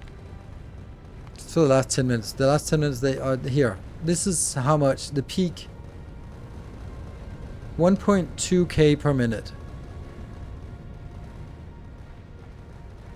So that's 20 per second. At the peak, it's consuming 20 per second. Does that make sense? And if I'm just looking at the front here, that is 37 rocket launchers. 37 seems like a wrong number, but okay. 37. How the hell is that an odd number? Alright, I can't figure that out. Because I built one in the middle. Okay.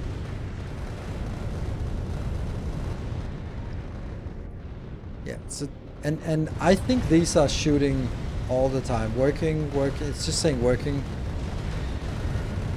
They are shooting. They're all working all the time. These ones are not, though, right? Or working is not actually what I'm looking for. Working is not a symptom that it's shooting or cooling down. So these are huffing and puffing.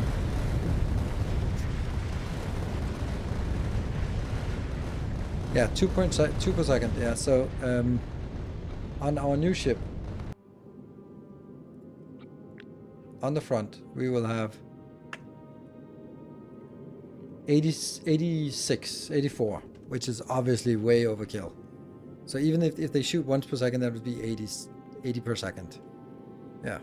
So they will be able to consume if they're all shooting all the time. And I just don't think they are.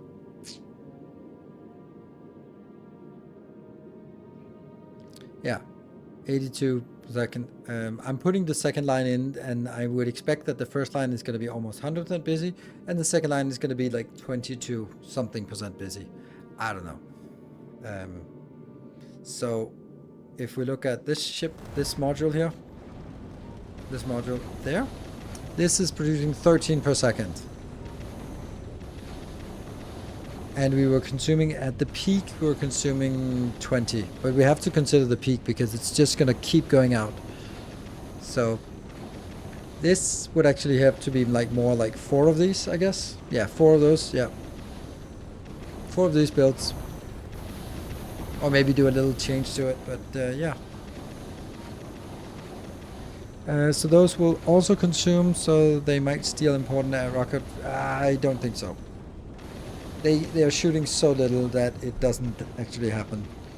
Like here, they're not shooting, so I think they are a little bit of a precaution. The front ones might be shooting. This one has not shot a single shot at all, and this is the one that's most likely to shoot. Not a single shot. So I don't think we can count these as consuming anything. Not a single shot, and it's been running for a long time. So I mean, good question. We just need to see. Okay, and you're almost coming back with another 25,000. Easy fix with logic to control the ship's speed based on consumption. Yes. You're right. I don't know if it's an easy fix, but it's definitely doable. It's not impossible to do, where we just say, okay, if the amount on the belt out here drops, then slow down.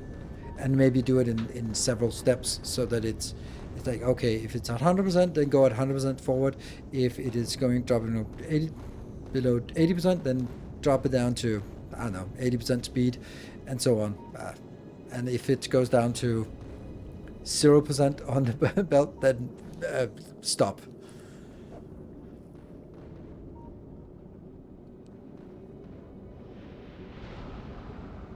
And there we go. We are landing at an Aquilo on the way back.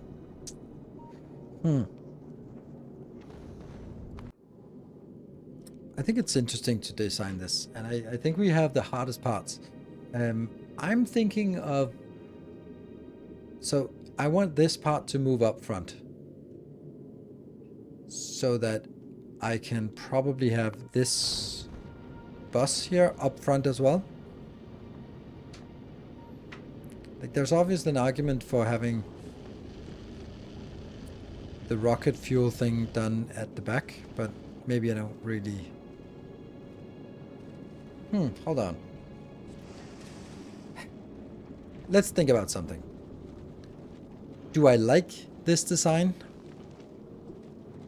No.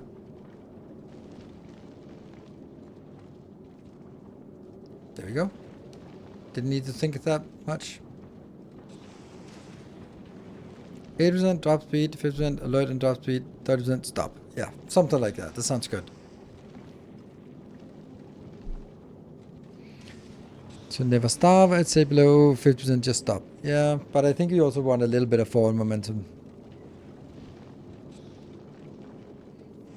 Okay, so here is... Okay, so what I'm thinking about is, here I built this self-balancing crap thing that goes into a bus, which means that if I do this on a bus, then I am constrained by the max capacity that it's going to be 120 of each. I don't think 120 of each will ever be a problem, but it might be the case that, or since this ratio is perfect match to this ratio plus that ratio, then it seems kind of silly to take this, put it on the belt, put some balancing logic to use the 98% of it in here, and then a little bit in here, or maybe 95%, but a little bit in here. And then having this one causing it to operate on the self-balancing. It seems more logical that I would say, oh, you know what, this one needs a little bit of carbon, so put some carbon in. This one is needing the combined carbon-sulfur in perfect ratio, so just put it in there. I think that's nicer. Ice and water, maybe that's something we want to make a central location and just pipe that somewhere. Maybe we want to pipe this somewhere and then have iron and copper being built, being made separately in this, and then just have a liquid bus instead, which consists of liquid iron or molten iron, molten copper, and water on a bus. No, not even. We will completely scrap this part. And this is also extremely resource hungry. Extremely. This is the majority of our resources actually going here. Like, most of this is actually allocated to this part, which isn't really necessary. If I look comparatively, 27 steel, nothing, and absolutely nothing of this. Then it's only the explosives. So let's look at explosives from an isolated perspective. Can I do that? Does that work here? Yeah, it does. Ah, right, but don't like building it here. Let's build it up here.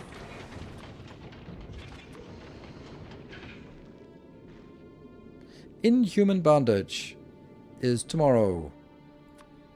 So, tomorrow we have a stream of a new release, Darkest Dungeon release. So if you don't know about Darkest Dungeon, come join. If you do know about Darkest Dungeon, come join. There we go. That should be pretty easy to keep track of what you're supposed to do tomorrow.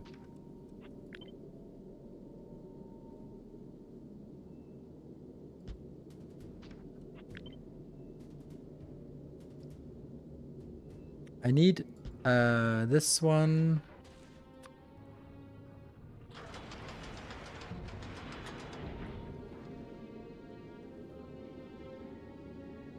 What dungeon? Darkest Dungeon. Is it DD1 or DD2? Darkest Dungeon 2. And tomorrow they release new game mode that should be more like Darkest Dungeon 1. So instead of this roguelike where you get frustrated because it doesn't do anything, or you lose it because of random crap, So that will be...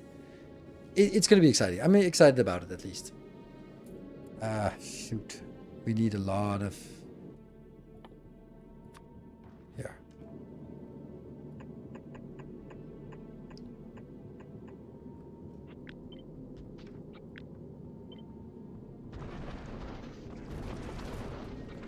That's 50, and then that's 100. Let's get that in here, so... 47, really? Never mind. Because this is not working unless I get some power, and I really need some power. One of my favorite games. Didn't bother with DD2, to be honest. Yeah, I loved the art direction, the story, the combat in Darkest Dungeon 2. I did not like the campaign or the game format. Combat works really well with the tokens. It was just so much better. It still had this random chance, but it was really clean in the way, or is really clean. 150 in Darkest Dungeon 1. I don't actually... oh, right. It's because I played it on Epic Games, Darkest Dungeon 2. What about Darkest Dungeon 1? 513 hours in Darkest Dungeon 1.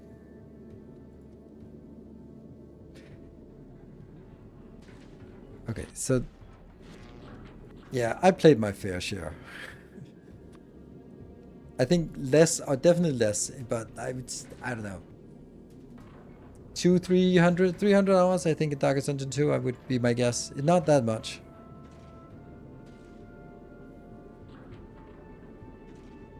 Okay, so this is...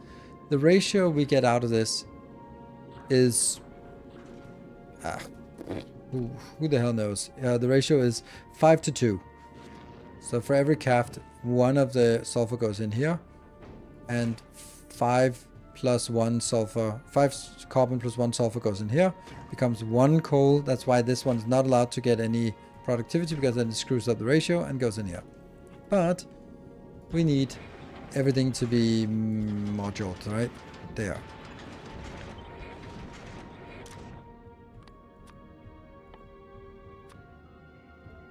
And this one has to be stack size 1. And then... that's not working. This has to be... I have to have 2 in here. I remember this problem. Did I not solve it?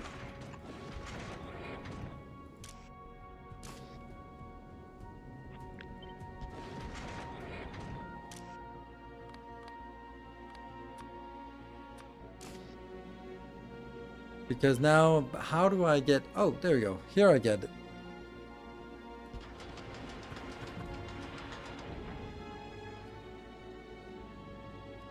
Let's have a look. I have a huge overproduction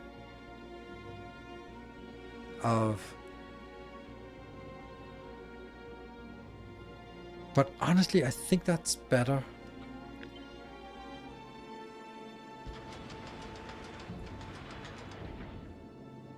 Now we have an underproduction of that, which is fine. How do we get an overproduction?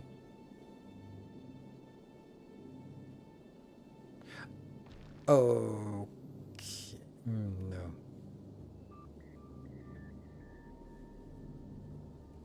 Okay.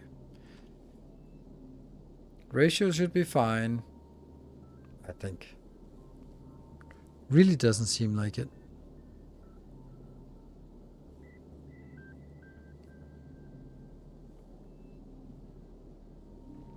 Wasn't the crusher one out to the right?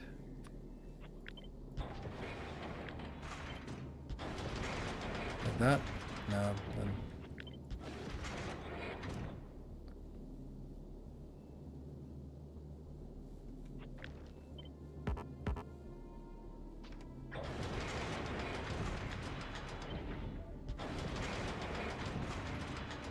So if I do this, that is a pretty good module that takes stuff inbound. So if I have a belt that goes here, then as long as I can just get it in and out, then I'm happy. Then I just need some water from somewhere. Then I think that it's actually better for me to do, hey, I need twice as much. Just smash down the second one instead of doing some intricate build of this. Or maybe I can just do something like flip.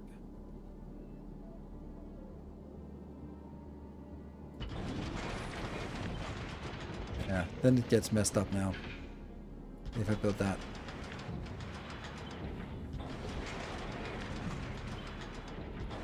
Maybe not. See, now that if this is starving, what does that mean? I don't know. I don't know what that means.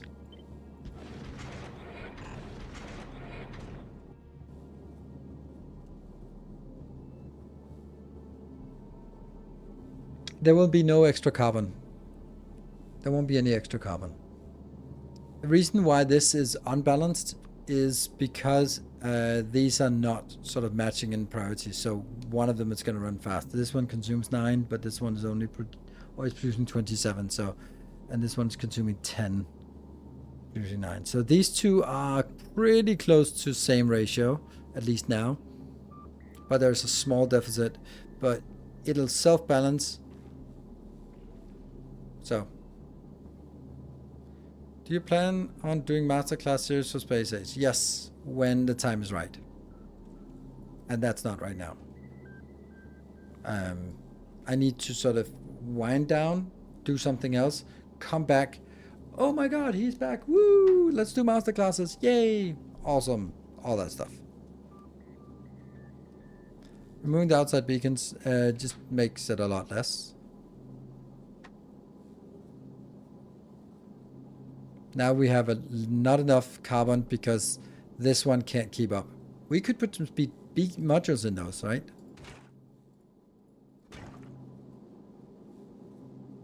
Still not fast enough. Just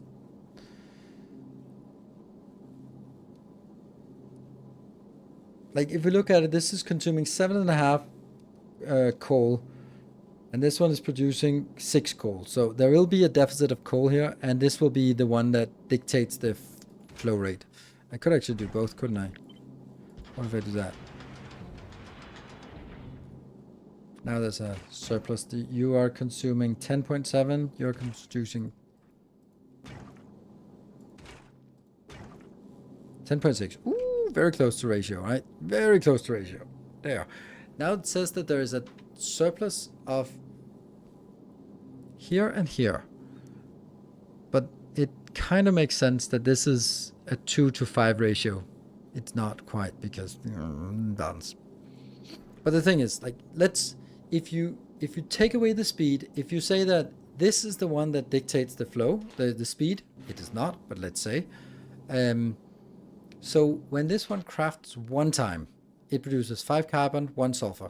These are infinitely fast and infinitely fast. So I have 5 carbon, 2 sulfur. This one takes 5 carbon, 1 sulfur, and gets 1 coal out. So that means between these two, we now have 1 coal and 1 sulfur remaining, and that's exactly what goes in here.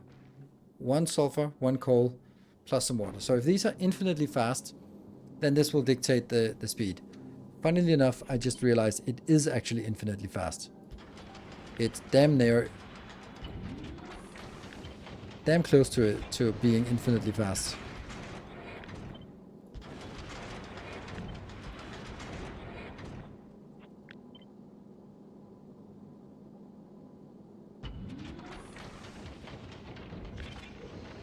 But this is a bad idea, right?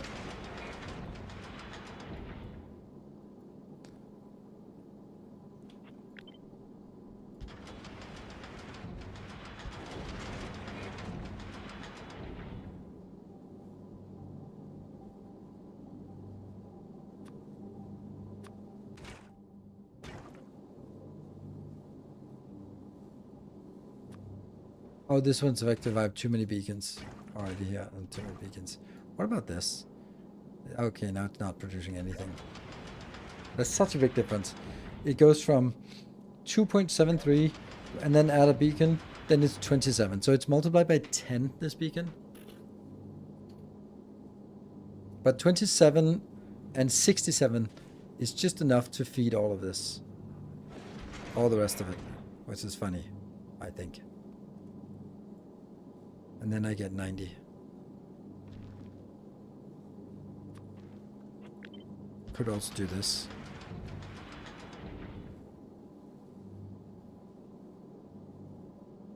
Now that is interesting.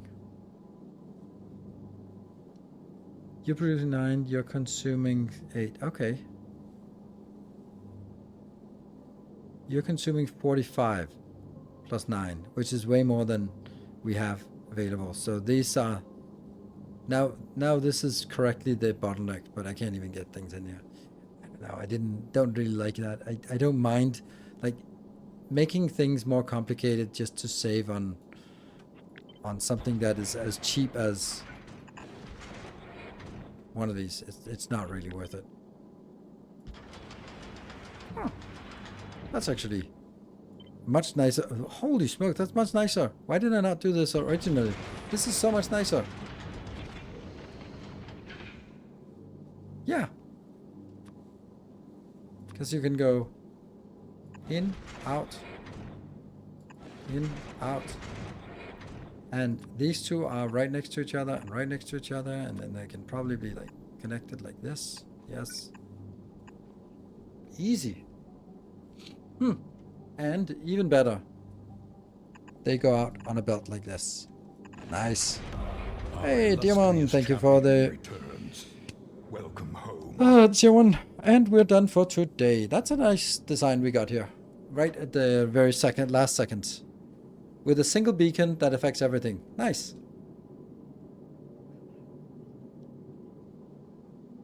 To output chunks. Ah, yeah, of course. These ones. Yeah. These should be chunkies. I'll just do that so I don't forget it. There. Sweet. And these ones have to be set to 1. And this one should just be free. Good. That's a really nice design. Cool. And the rest is also a nice design. So we're starting to sort of build the blocks, and then we'll continue next time. So I'm going to be playing Darkest Dungeon 2 tomorrow. And if it's fun, we're going to continue Wednesday and Thursday. If it's not so fun, then we'll either continue with Elden Ring or with more Factorio. But next Sunday will definitely be more Factorio, and I'll also be getting something, some video out tomorrow, I hope. I did the preparation for it, but I didn't complete it, so let's see. Thank you for watching, and thank you for support. Good night, take care, and stay effective, everyone.